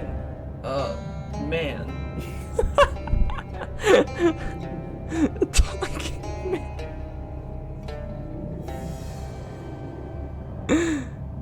I don't know why that got me. That's right, I'm a human man, not a frog at all. I have reason to believe that you're actually a frog in a man's body somehow. Well, it's my body now, and I'm keeping it. I don't need any dry skin leg walkers coming in here and... Holy hop, you've got the missing eye. This big emerald? Yeah, I was just noticing that it looks an awful lot like the other one. Okay, I absolutely need you to step away from that statue. Right hopping now. You don't want me to fix it? It looks pretty important. It is very important. It's an ancient idol of the frog god. And when the humans blasphemed against it by removing that eye, this particular human right here, I might add, they were cursed with the great croaking one's righteous fury. As for... Oh, so that's why all the people here know the frogs in the bog nearby. Yep, you guessed it. It's the old freaky Friday routine. I don't know what that means. Forget about it. The point is, the humans did the crime, so now it's the frog's time to shine. And if I put the eye back... If you put the eye back, it undoes the curse, yeah. Oh, Hop, I maybe shouldn't have told you that. Those frogs, people, really want their bodies back. Well, so hopping what? Hop them. Jeez, man. Look, take your inherent pro-human bias into account and consider the justice of the situation, okay? These people come rolling in here with their machines and stuff, tear up our land, spill oil and gasoline everywhere. Then they find this ancient religious icon, and the first thing they try to do is loot it. These aren't good people, and they got what was coming to them. Well, what should I do? I'll tell you what to do. Take out the other eye of the statue. What? I don't want to be a frog. Nah, don't worry about it. It won't curse you. What it'll do is make the original curse permanent. No takebacks, no do-overs. That's justice, tadpole. I'll tell you what. I'll sweeten the deal. You can keep the emerald. Heck, I'll make a necklace for you. You like necklaces? I'm still getting used to having a neck myself. Well... I'll think about it. Well, considering that I haven't really figured out how to work these fists yet, I can't do much to stop you either way. But I'm warning you, if you put that other eye back, you're gonna find yourself on the wrong side of history, pal.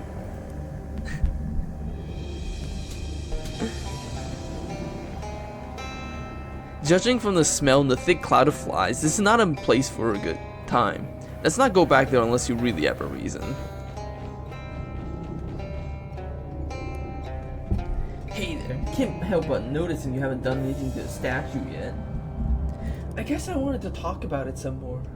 Alright, well, from where I'm standing, it's a pretty straightforward thing. Just walk over there and yank that emerald out of its socket.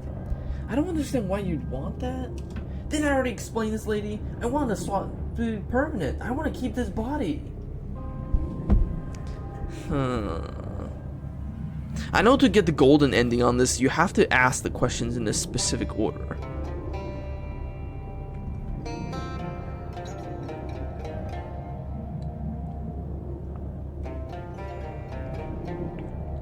And I don't remember the order, so I'm gonna look it up.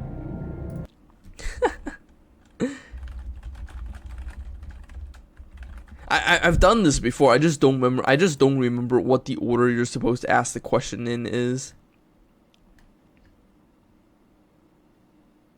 Okay. How do you know how the statue works? I just kind of know. It's like I can hear the frog god speaking to me through the idol. Sort of. Not exactly. It's hard to explain. Gosh, maybe you're the frog chosen one or something. Well, I try not to get a swelled head about it. Your head is bigger than your whole body. Your head is bigger than your whole body was before, though. Yeah, good job. That was literally the joke I was making. Try to keep up, kid.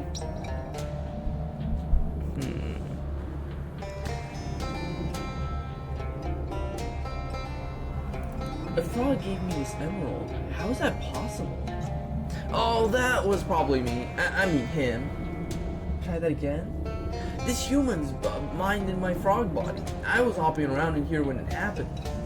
You were in this cave? It's kind of far from the water. Yeah, but I've always been one that really drawn to the statue. Huh. Maybe I am the frog chosen one. Kneel before me, human. Sure, I'll kneel. I was just kidding. I've always been pretty devout, though. A particularly religious frog? Well, unlike you, we humans, frogs only have one god, and there's only one game in town. You might as well play it right? That seems important.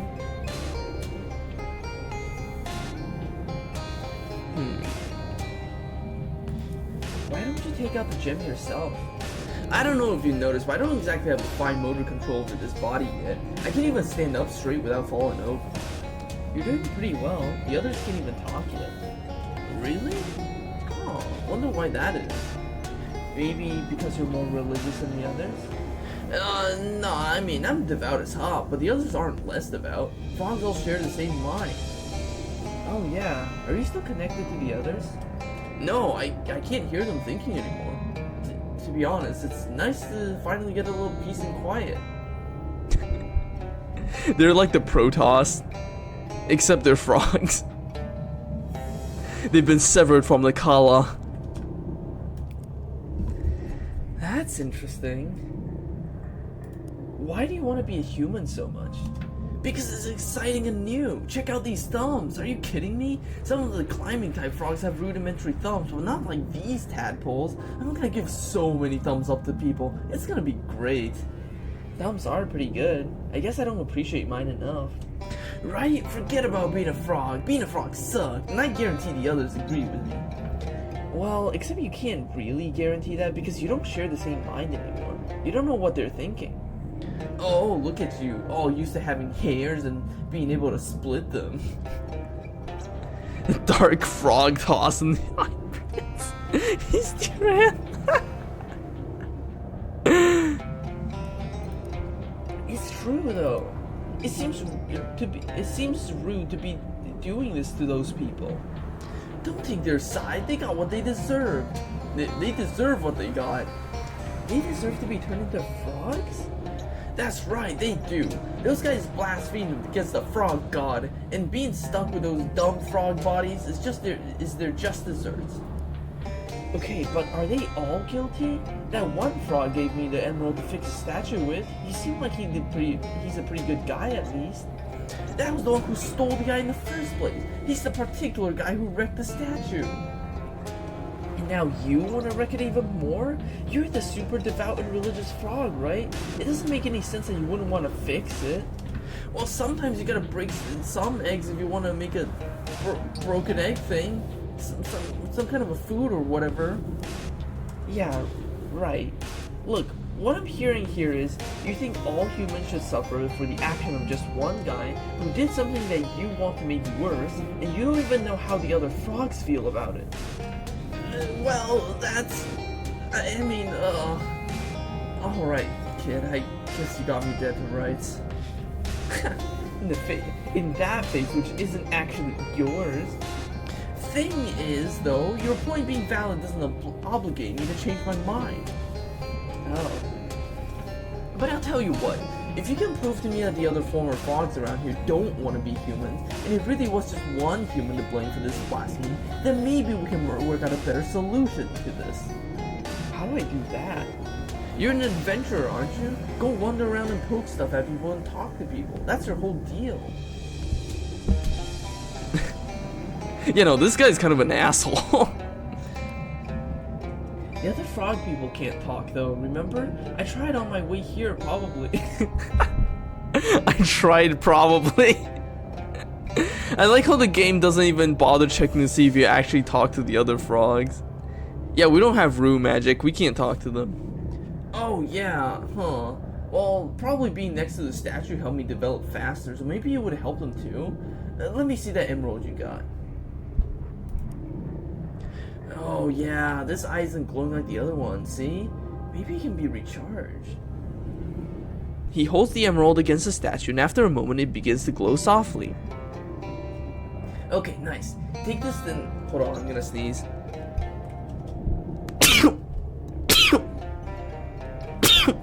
Ah, excuse me, bless me. Ah. Nice, okay. Take this and see if it doesn't help you communicate with the others. I'll cool my heels here while you're gone. That's the thing you do with heels, right? We got a glowing emerald. Right. Oh, I never introduced myself. I'm Lydia Walker. Oh, yeah, names, right. I'm Frogger Yielding. Frogger Yielding? Huh, do all the frogs have frog in their name like that? No, frogs don't have names. One mine, remember? I just kinda found this name. In here. In the cave? In this guy's head. Don't ask me how to try to explain that. I don't get it either. Weird coincidence though, right? Oh my god, my nose is so stuffed now. Thank you for the bless. God, why does sneezing make your nose more stuffed, not less? That's so weird. Anyways, we have root magic now. The emerald eye of the frog god glows softly. Hi there, how's being a human treating you? Do you have any water? Pour some water on me. Excuse me? My skin's too dry, I'm drying out. That's not really a problem for humans. I mean, I guess it's a small problem. I need a moisturizer cream for that. What are you talking about? I'm dying here. I'm pretty sure you can't die of dry skin. I won't be able to breathe. I'll shrivel up and die. That's not how. Water! Water! So, if I were to ask you if you're enjoying being a human.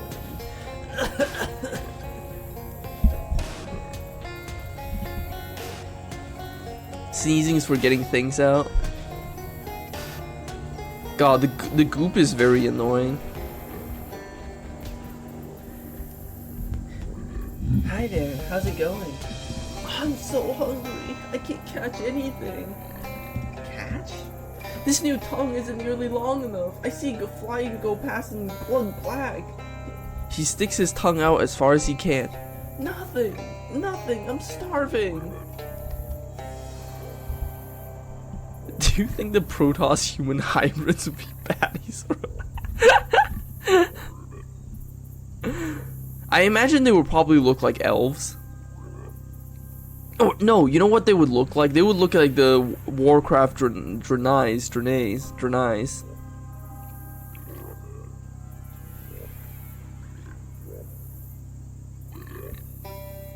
How biological things deal with problems smaller than making goop. Have you tried using your hands? My hands? My hands that are always touching the ground? Well, that's the most unhygienic thing I've ever heard. Disgusting.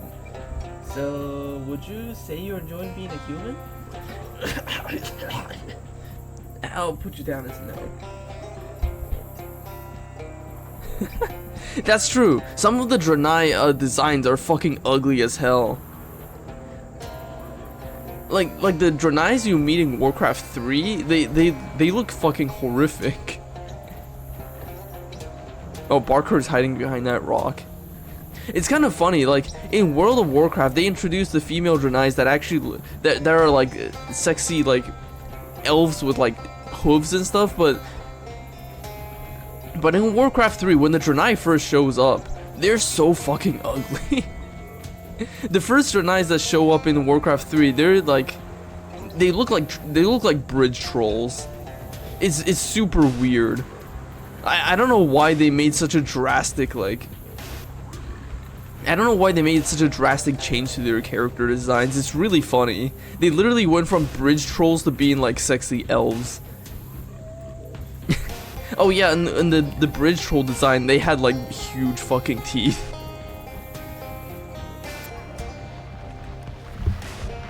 Hi, excuse me. Don't eat me. Wow, jeez, I'm not gonna try to eat you. No, sorry, I just... You startled me. I thought you were a snake for a second. You don't really need to worry. You don't really need to worry about snakes. I mean, okay, you should be careful about the poisonous ones, but What are you talking about? well, you're much bigger now. Sure, so just imagine how big the snakes must be.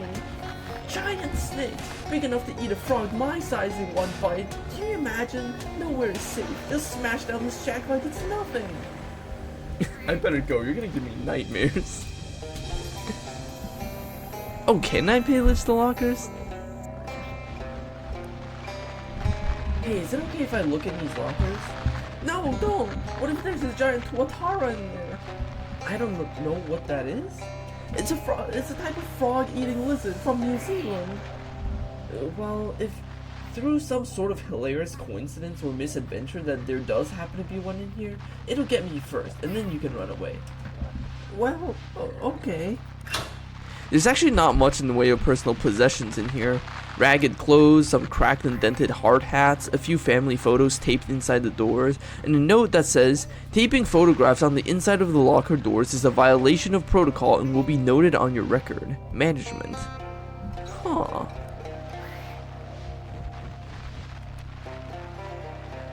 Ah, an institutional metal bed frame, and the thinnest mattress you've ever seen. The sheets are all tattered too, although they look like someone's been doing their best to keep them clean. There's a note on the headboard. Whoever is doing it, please take your boots off when it's your turn to use the bed, no matter how tired you are. Only one bed.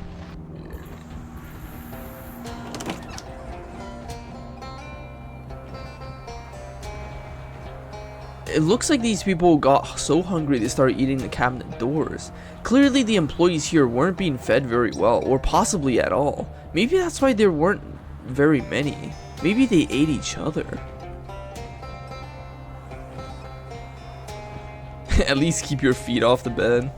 So true. Although I can't imagine that would be very comfortable, since that would kind of throw off your whole body balance. Hi? What was that weird sound? What sound? The sounds I just made. There it is again. Do you mean talking?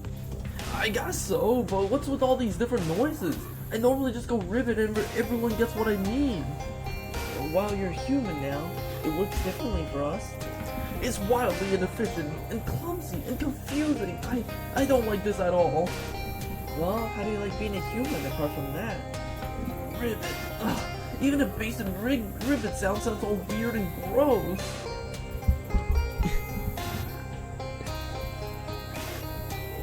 Unless you're oh yeah, I guess. Yeah, I guess it would be your shoes that have the most weight. Well, considering how these are quarry workers, they probably do wear pretty heavy shoes. Like, I can't imagine the boots you wear in quarry work is very light. Hi there, how are you feeling? What's going on? Where am I? What am I? Judging by your suit and office, you're in the body of a wealthy quarry owner. I don't know what that means. Is it something to do with money? I suddenly want a lot of that, whatever that is. Around here, money is more specifically called meat. Meat, gotcha. You got any? Give me some. Sorry, no, I need that for purchasing goods and services. Is that what it's for? Huh. Are goods and services not just available for those who need them? Wow, I really don't have the time to explain capitalism to you. Well, whatever. I don't need to understand how stuff works. I just need that sweet meat. It's kind of disturbing how quickly you picked this up. Come on, lady, I'm desperate. My meat number isn't going up at all. Help me out here. That's true. I guess I'm just skeptical because I have literally never slept with my feet off the bed. So I have no idea what that would be like.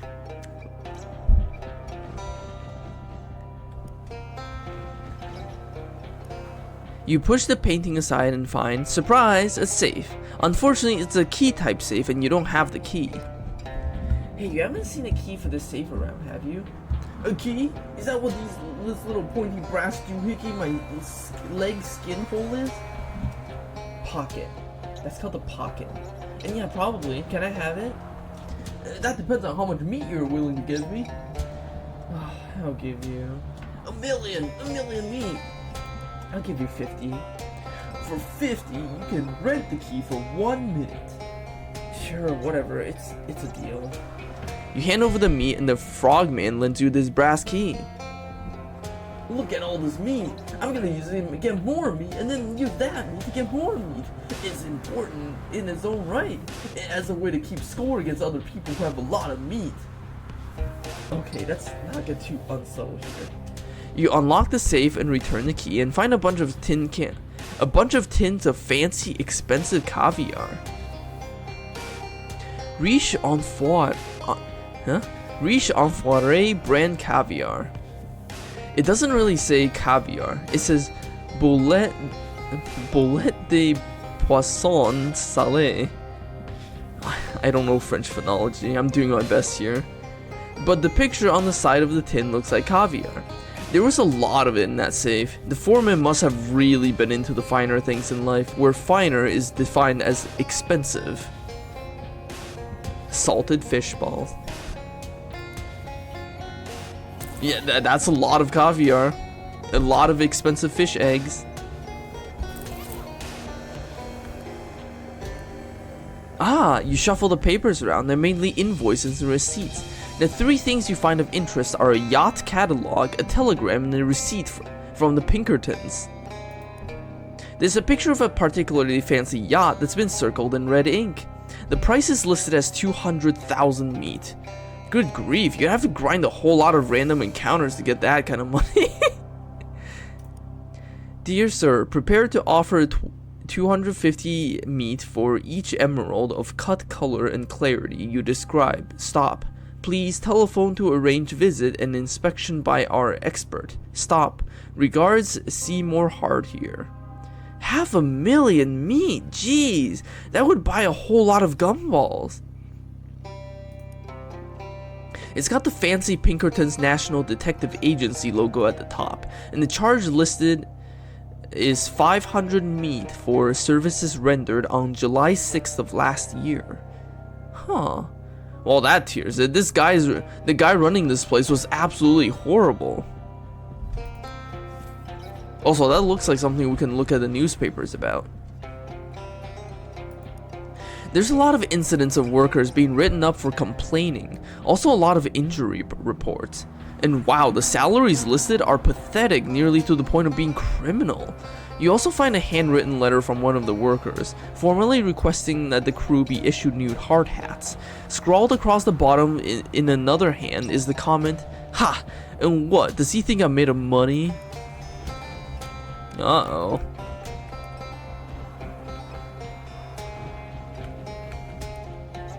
He has a wild look in his eyes. Better leave him alone, you might get mugged. Hold on, I want to go read the newspaper. I'm curious about it.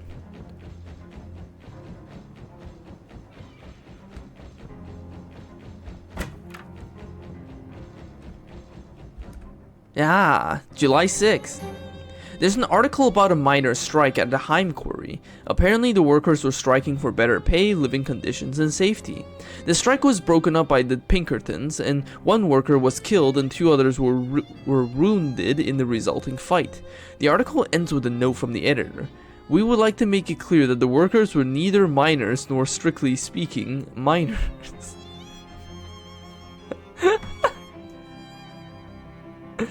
Thanks, editor. Jeez, though, that's fucking fucked up.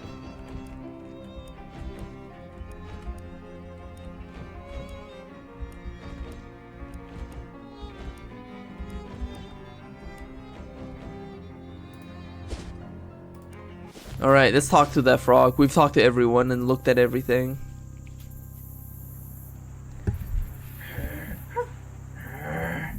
You look back. Barker has somehow gotten entangled in a clump of thorny, tough-looking vines. Oh jeez, hang on buddy, With a growl, Barker starts chomping and tearing at the vines and soon extricates himself with a self-satisfied, well, not a facial expression, but, well, anyways. Wow, nice job. You've really developed some strong teeth. I sure hope you aren't continuously mutating and evolving into some kind of a monstrous beast that's gonna become a problem in the future. And also that my saying that won't turn out to be some kind of an ironic foreshadowing. Barker's pedal chomp now deals 3 additional damage. He is literally a dog, yeah. Yeah, no, this foreman is literally just like normal capitalist behavior. Hey, dude. Frogger Eildon gives you a nod. Hey, how's it going? Oh hey, any luck finding out about the frog and the humans and vice versa? I've talked to all the frogs. What about the human side of things? Yeah, I'm done investigating all that. Great, so what did you find out? Well, all of the frogs either hate their new human bodies or they're being driven crazy by them. They're all having a really terrible time. Aw, jeez, really? Well, that stinks. I like those guys. On the human side of things, it's clear that everyone working here was super miserable, except for the foreman, who was keeping all of the profits for himself while he paid the workers basically nothing, and spent even less than that on maintaining the place.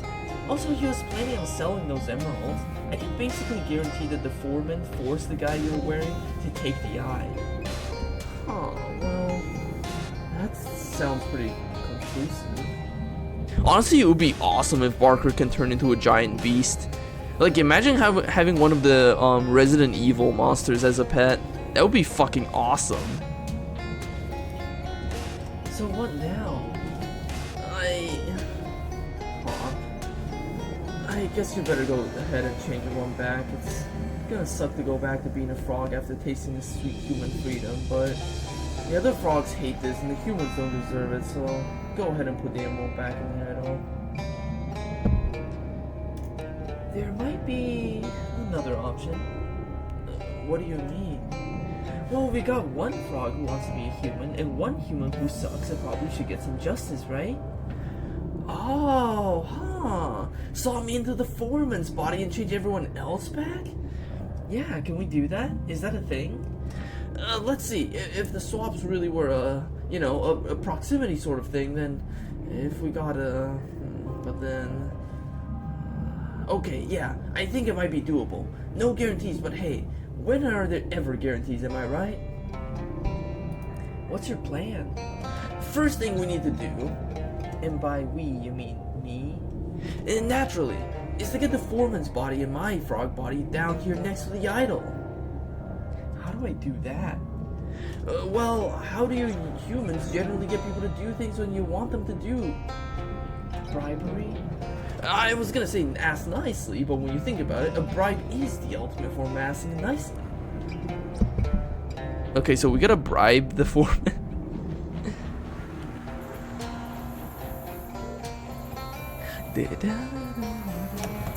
Hey, dude. Hey, can I get you to follow me for a minute? There's something I need to show you. Bah! I don't have the time to do things a poor person does. The only place I'm going to is the top. Please, it's important. The only thing important to me is Wait, how do you spell money? With an O. M-O-N-N-E-Y. Maybe I can make it worth your while? Oh yes, are you gonna be giving me more meat? I must warn you, now that I've established myself as a human of wealth, my price is considered drastically. How much? 12 brilliant meat. That isn't even a real number. Numbers go on forever, you don't know them all. How about this tin of fancy caviar? What's that? Fish eggs. Ugh! That sounds like something a frog would eat, and I am a human person. No, this is a food specifically liked by rich human people. You can tell because the label is in French, see? Something about the juxtaposition of the word food and French makes me deeply uncomfortable. No, thank you.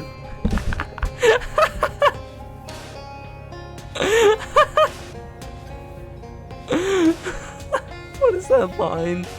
You shrug and put the caviar back in the safe. You aren't feeling either hoity or toity enough yourself to eat it. Fine, I'll go look for something else.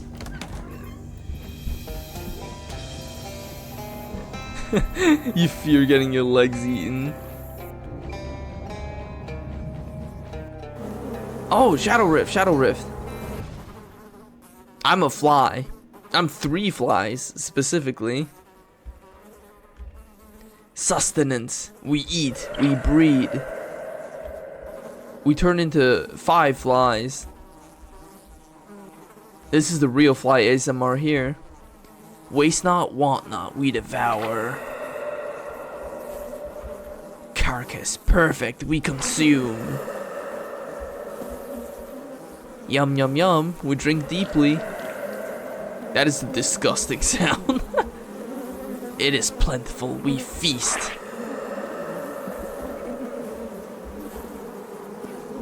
This is a lot of fucking flies. This swarm does not belong here. This swarm is the enemy. Blow them away.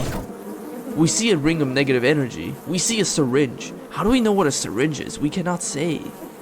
Take it. We fly into the ring. We work together as a swarm. We retrieve the object. We got a shadow syringe. These things are scary even when they aren't made of horrifying nega energy. Poison an enemy for your muscle plus 7. That's pretty good. I'm not using a muscle build though. Oh geez, the fly sound is back. But yeah, this is a pretty badass weapon. This part of the wall is bleeding. Great. And there's a shit ton of flies here. These flies are large and aggressive. That's 2 understatements for the price of 1. Oh, let's blow these flies up.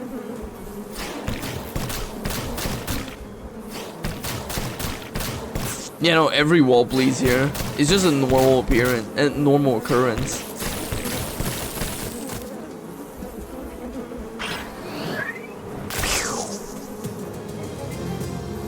You won! No unusually large flies on ya. A giant pile of squirming maggots. Also, a squirming pile of giant maggots. You pick up one of the huge, nasty, wriggling grubs. Ugh. We got a huge maggot. Imagine something about the size and shape of a sweet potato, except white, sticky, and wriggling.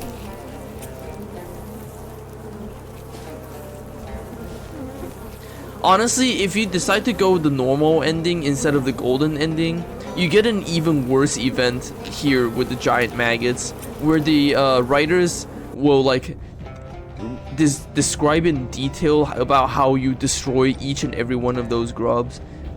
It is a really long and disgusting piece of fiction, and it makes me believe that the writers of this game have a fetish, because they get into such incredibly visceral detail about it. It's like the spittoons in West of Loathing. Please, can I get you to come with me for a minute? I like that you're begging, but I require a more substantial incentive. Well, how about this big juicy maggot? That is also frog food. I am a human, a wealthy human. But look at how fat and meaty it is. When did you ever see a maggot this size? Only the truly wealthy could afford to eat such an enormous maggot. It does look pretty good. I mean, I have eaten it myself already, but since I'm poor, I didn't think I deserved it. But if you don't want it... You move the maggot towards your mouth, slowing down considerably as you get closer. It writhed in your hand like a weasel trapped in the wet rubber bag. No, stop! Oh, thank God. I won't allow it. You're quite right. This maggot is a feast only for those who could truly appreciate it. Hand it over immediately. Come with me to a cave in the quarry, and I'll give it to you when we get there. Very well, if you insist. You lead the frogman to the idol in the cave, give him the maggot, and convince him to stay there for a while, with promises of more maggots later.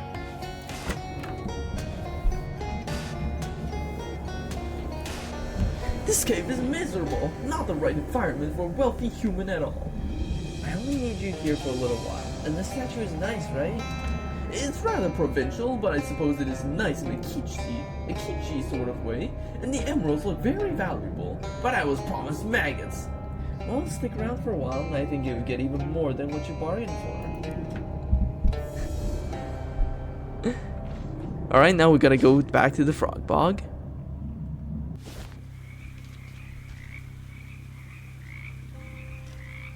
You look around but can't tell which frog is the one you're looking for.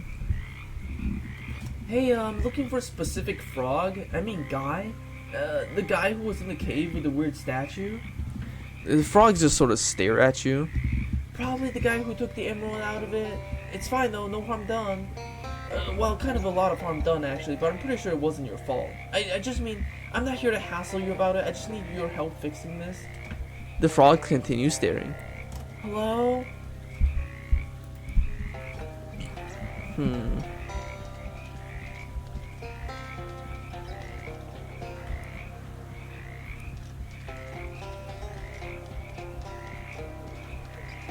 How do I get the right frog?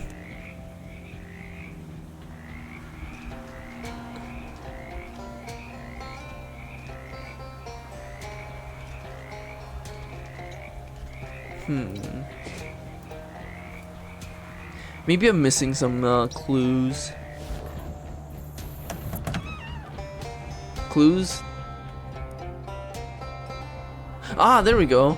You look through the personnel files again, and not surprisingly, you don't find anyone named Frogger Yielding.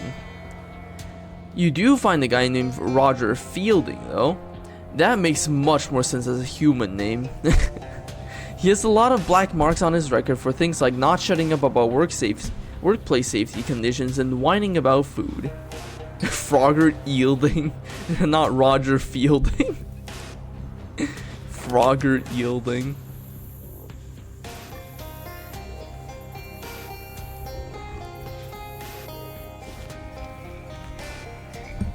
Hey, is anyone here named Roger Fielding? I'm looking for a man named Roger Fielding whose mind is trapped inside the body of a frog, and I can't believe what my life has become. A frog hops up to you. Ribbit. Hi, are you Roger? Ribbit. I sure hope that means yes. Listen, I'm this close to fixing this whole mess. I just need you to come back to that idol with me. Ribbit.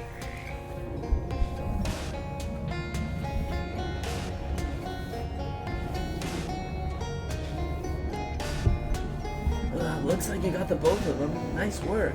Are you sure that's the right frog? As sure as I can be. It's not like they have name tags. What's next? Well, here's my plan. You put the emerald back in the statue, undoing the curse. The foreman and I both zap back into our original bodies. The foreman sees the emeralds, and because he's a greedy hopper, he grabs one, reactivating the curse. While he does that, I jump onto his head, ensuring that I'm the nearest frog to him when that switch happens. Huh, okay. I only see one thing wrong with this plan. What's that? I don't want to be a frog.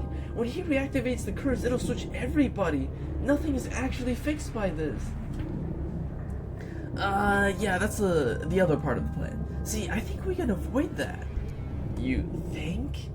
Because I'm a devout worshipper of the frog god, and all the frogs share one mind, so if the whole frog mind prays to the frog god to only curse this one jerk who's stealing the eye from the statue, hopefully the frog god will listen.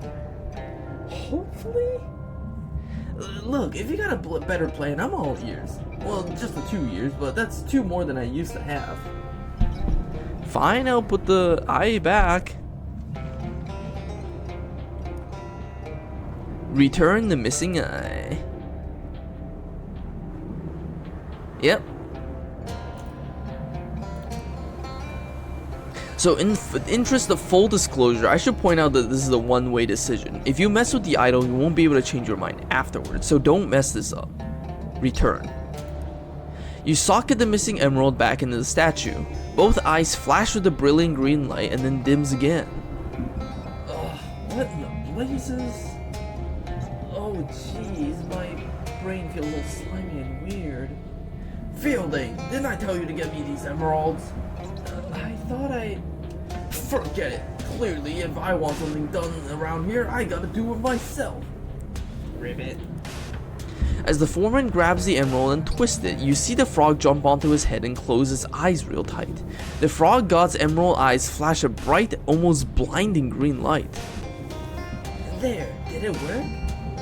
Did what work, boss? You check your hands. They are, thankfully, your regular human hands. Yeah, it worked. Yes! You pop the other emerald out of its socket. The frog god's eyes flare up again and then go dark, this time for good. Another gleaming emerald. You are normally one for prying eyes, but in this case you made an exception. Ribbit? What the heck is going on here? I'll explain later. Well, what's going on here is you get a raise in the week's vacation! All the workers get a raise and the week's vacation! Ribbit! Are you feeling okay, boss? It's gonna take a lot of explaining. Thanks for all your help, kid. Lydia, I should say. You did good. No problem, Frogger, or whatever your name is now. Unfortunately, I gotta ask you for that emerald back. I think I'm gonna need to sell these to get the place up to code, and clean up the ecological damage, and pay the workers real salaries, and so on. Shucks, well, okay. Here, maybe take this frog with you. Maybe you can teach him not to be such a hopwad. Ribbit? We got Mr. Heim the greedy frog. This frog seems confused, but not too confused to know a fat wallow when it smells one.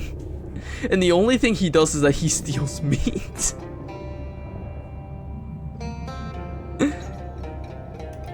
Yeah, no, both emeralds are off now, so the change is permanent. A statue of some kind of an ancient frog god with both eyes missing. Roger looks tired and confused. That probably won't change soon. What's going on? Do you know the phrase, meet the new boss, same as the old boss? This is sort of the opposite of that. Help me out here? I was a frog until just a minute ago. Yeah, and the frog that was keeping your body warm for you is now driving the foreman around. I think you'll like him. He's a real decent guy. Oh, okay. You might have to teach him some unexpected things, though. Frogger gives you a big thumbs up. It takes him a couple of tries.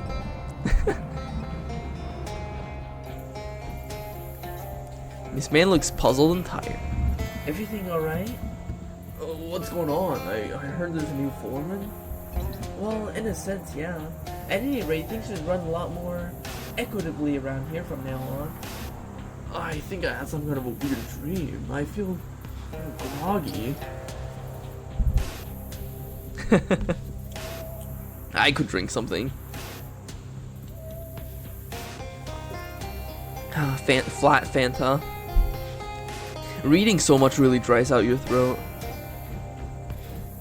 This guy's an uncomfortable but hopeful look on his face. How's it going? My mouth feels all weird, but other than that, everything's normal, I guess. Is it true we got a new foreman? Yep, that's a fact. Oh, well, sort of, in a sense. As long as we can get some decent food around here, I'll be satisfied. I don't think that'll be a problem, except that you might have to be real specific about what decent food means. What? Well, you'll see. You don't want to be eating flies and shit. Lady appears anxious and tired. Everything okay? I heard Mr. Heim had some kind of a change of heart. Is that true? I don't know about his heart, but you can say he changed his mind. That's wonderful news. Do you think he'd buy me a new mop? Mine only has a stick left. Wow, if your expectations are that low, then you're gonna have a real surprise. A bucket? My mop only has a stick.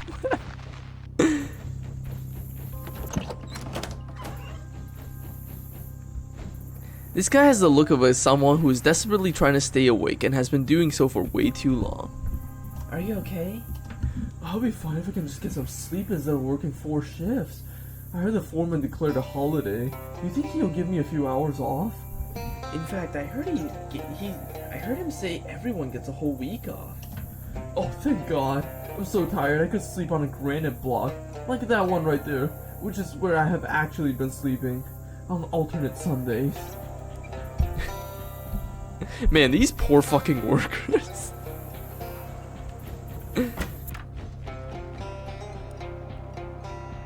It's still just caviar in there. Blech, like eating a pile of tiny eyeballs.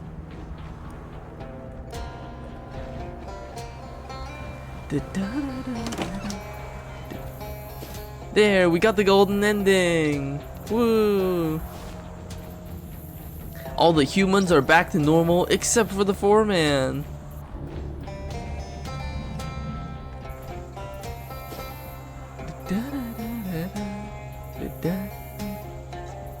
Alright, let's go to the Gatorman Fortress.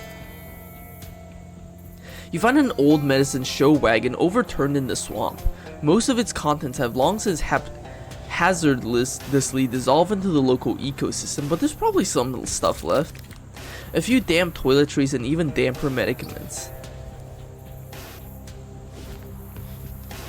Oh. These Gatormen aren't doing enough damage to each other for it to seem like a real fight. Either they're just sparring, or this is how Gatorman arguments work. Either way, they aren't paying attention to you. I'm gonna fight them. You carefully sneak up behind the Gatorman, waiting for the perfect moment to strike, and then you step on a screaming eel, one of the more aptly named form of wildlife endemic to this area. Human trespasser, sound alarm! Hey, hey, alarm, kill human! A couple of other Gatormen rush out, not wanting to miss a chance to kill a human.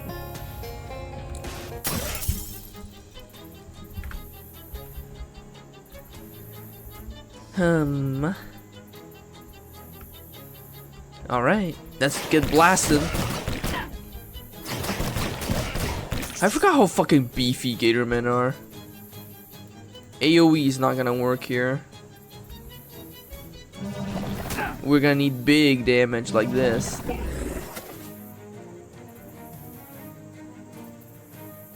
Yeah, no, they are so fucking beefy, it is ridiculous. Gotta be the scales.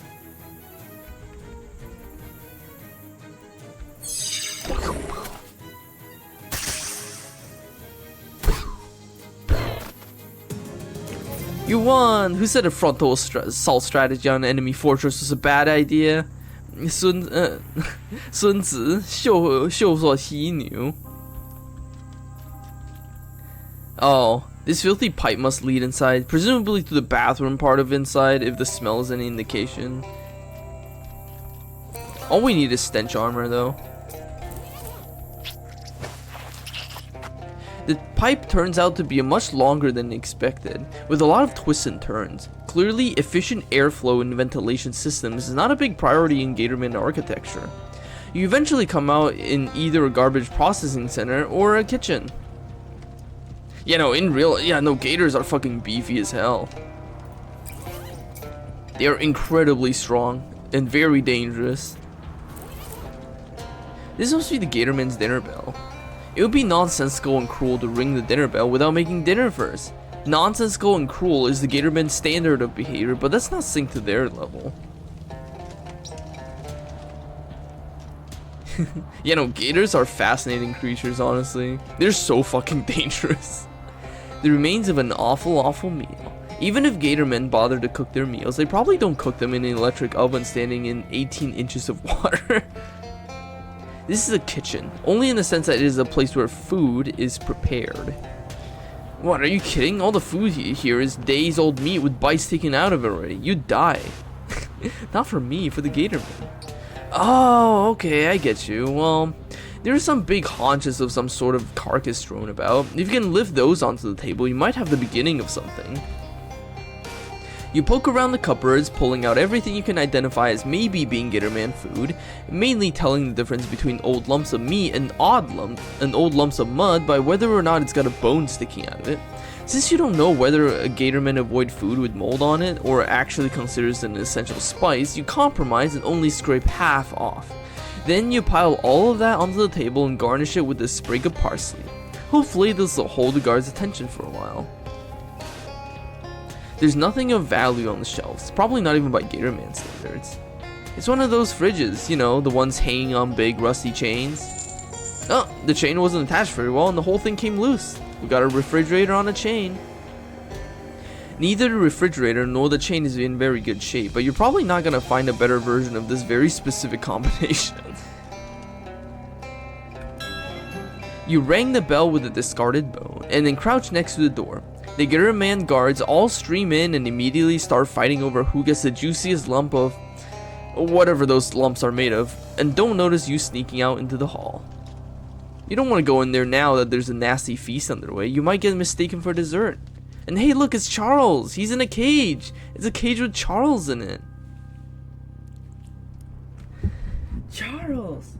Shh, they'll hear you. Don't worry about it. The guards are all preoccupied with dinner. Oh, well, I'm just glad I wasn't invited. You're the adventuresome I'm typing on. You know how to pick a lock? Only with an appropriately shaped key.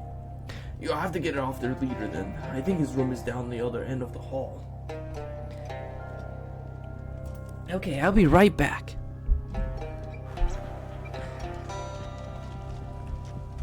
There's actually several ways you could deal with the Gatormen here. Like, one thing you can actually do is use this. The barrel says chloroform, and so does the smell leaking out of it. Oof. I see what you're going for, and sure, filling the place with chloroform fumes would knock out all the guards, but it would also knock you out, and the water you're standing in is almost knee deep. You can double check your to-do list if you want, but I'm pretty sure it doesn't have drown scheduled on it for today. The thing is, if you equip the diving helmet... Hold on, let me fish in the chloroform first, before I dump it out. We got a sleeping, slimy noodle fish.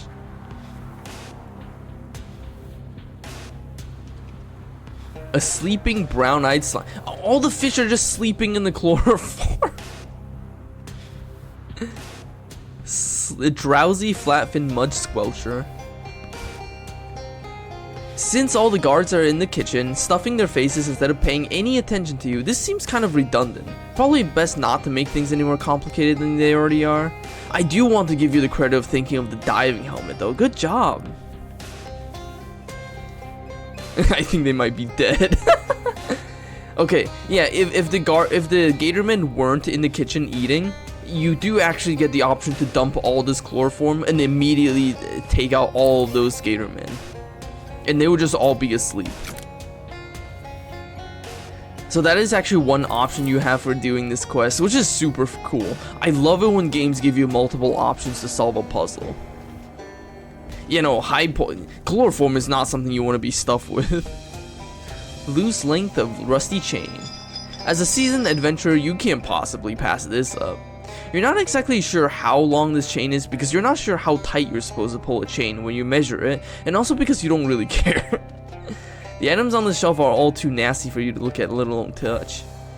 The shoe box is waterlogged. It's sure a real surfeit of nouns. There are big shoes, the box disintegrates, we got a wide loafers. This is either a pair of shoes for two people or two pairs of shoes for people who only like to wear one shoe but on both feet at once. We got new shoes. A forge, presumably for hammering on terrible gator metals.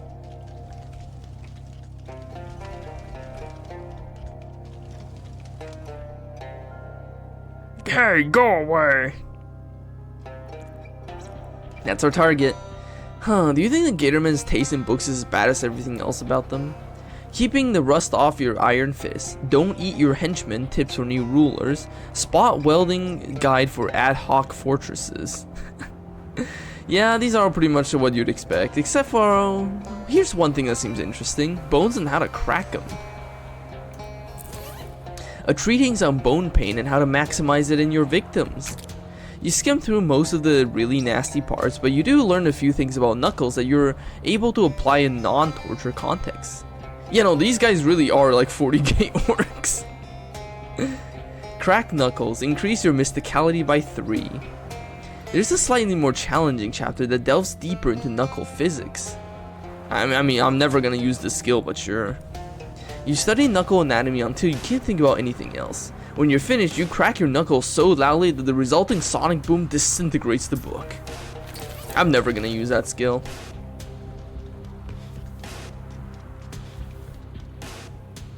You found it, the least comfortable chair in the world. And pow, toilet.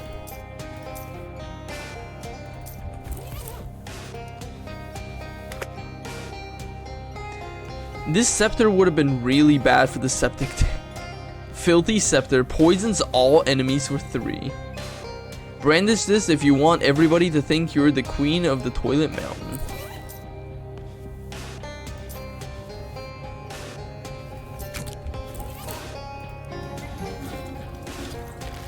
We have 600 EXP.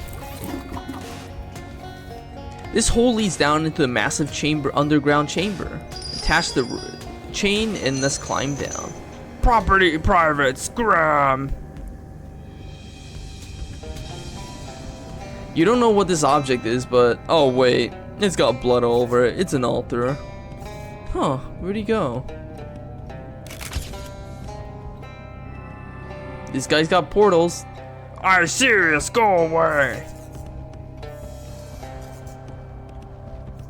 Whatever this thing is, it's extremely broken. All the blocks are clearly trying to move in a way that makes sense. They must have just gotten knocked out of alignment. You move the blocks around relative to each other until they start moving in a more satisfying pattern, assuming you're a person who thinks a smooth, circular pattern is more satisfying than juddery, spark-spewing chaos. Surely everyone's that kind of person. This has to be right. This device seems less broken now.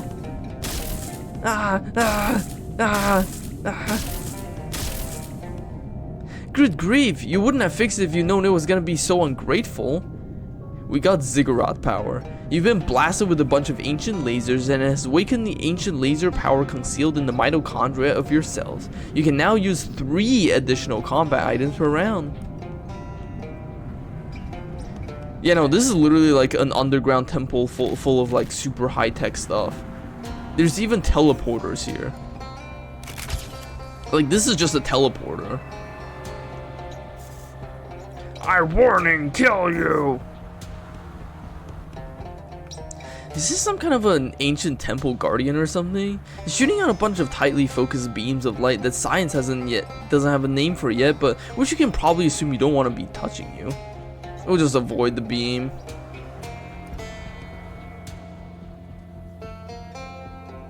Oh god, I forgot how long this animation is.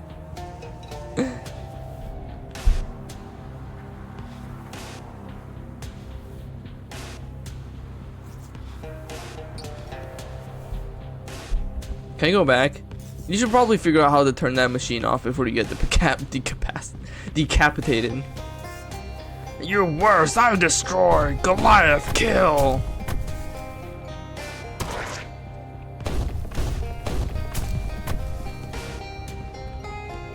Wow, geez, that thing really did a number on this guy.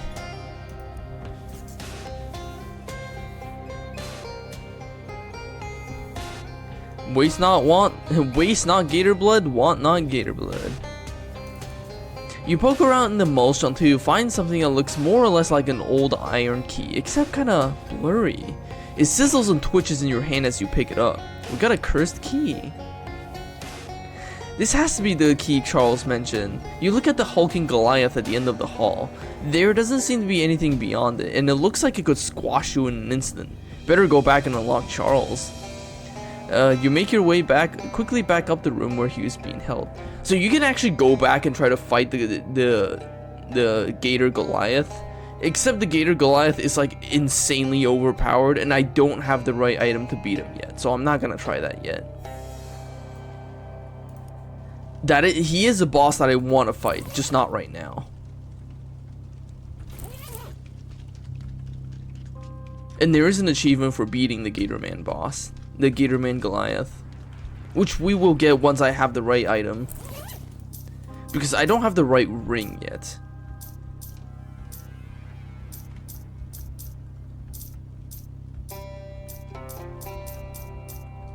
Yeah, I don't have the right ring yet, so I can't fight the guy yet.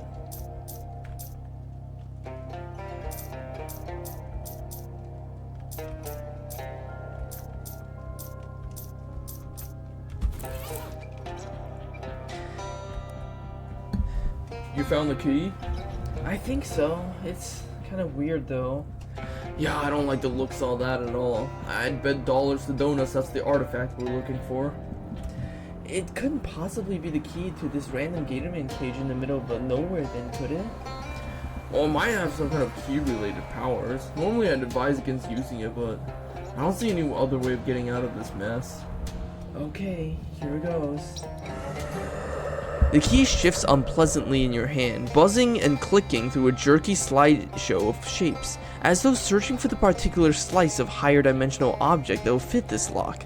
When it finally finds the right one, it jerks forward in your hand and twists, and the lock clicks open. Your hand feels numb. Thanks, Lydia. I thought for sure my bacon was well as truly fried. Don't mention it, Charles. Let's just get the heck out of this dump. With no further cause to stick around, apart from any unfinished side quests you might have, but you can always come back for them later, you escort Charles back to town. Lydia, you found the cursed artifact and brought Charles back home safely. I can't express how grateful I am. I don't know what we'd do without him. Thank you so much. Aw, it was... well, it wasn't nothing, but you know. Yeah, I get it. Don't forget to uncurse the thing before you go to bed. This key seems like it has the power to open any lock. That could be extremely useful. Would it really be all that bad if I didn't uncurse it? Well, I'm not gonna drag you into the machine and force you to do it, but yes, I don't actually know what would happen if you don't uncurse it, but I assume it will be pretty bad. Look, you uncursed all the other things, right? Yes? Great, so go ahead and uncurse this one too, okay? Better safe than sorry. I did not uncurse any of them.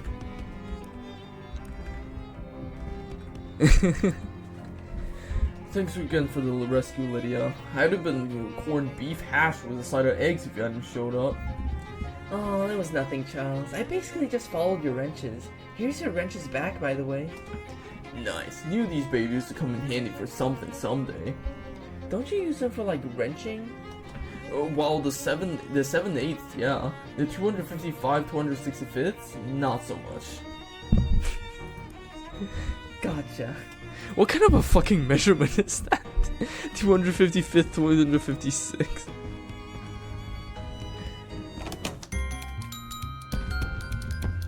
Yeah, I can't imagine those things having any practical use.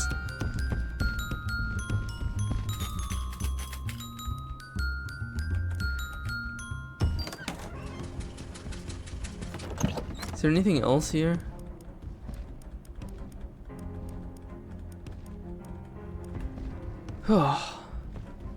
Man, what an adventure today. There's still places in the Great Moist that I haven't explored yet. Just a shit ton of side quests, essentially. But I'm too tired to be doing them now. I think I'm gonna take a break for tonight. I can do all the side quests next time, before we move on to the next chapter. So yeah. Thank you all for watching tonight, guys.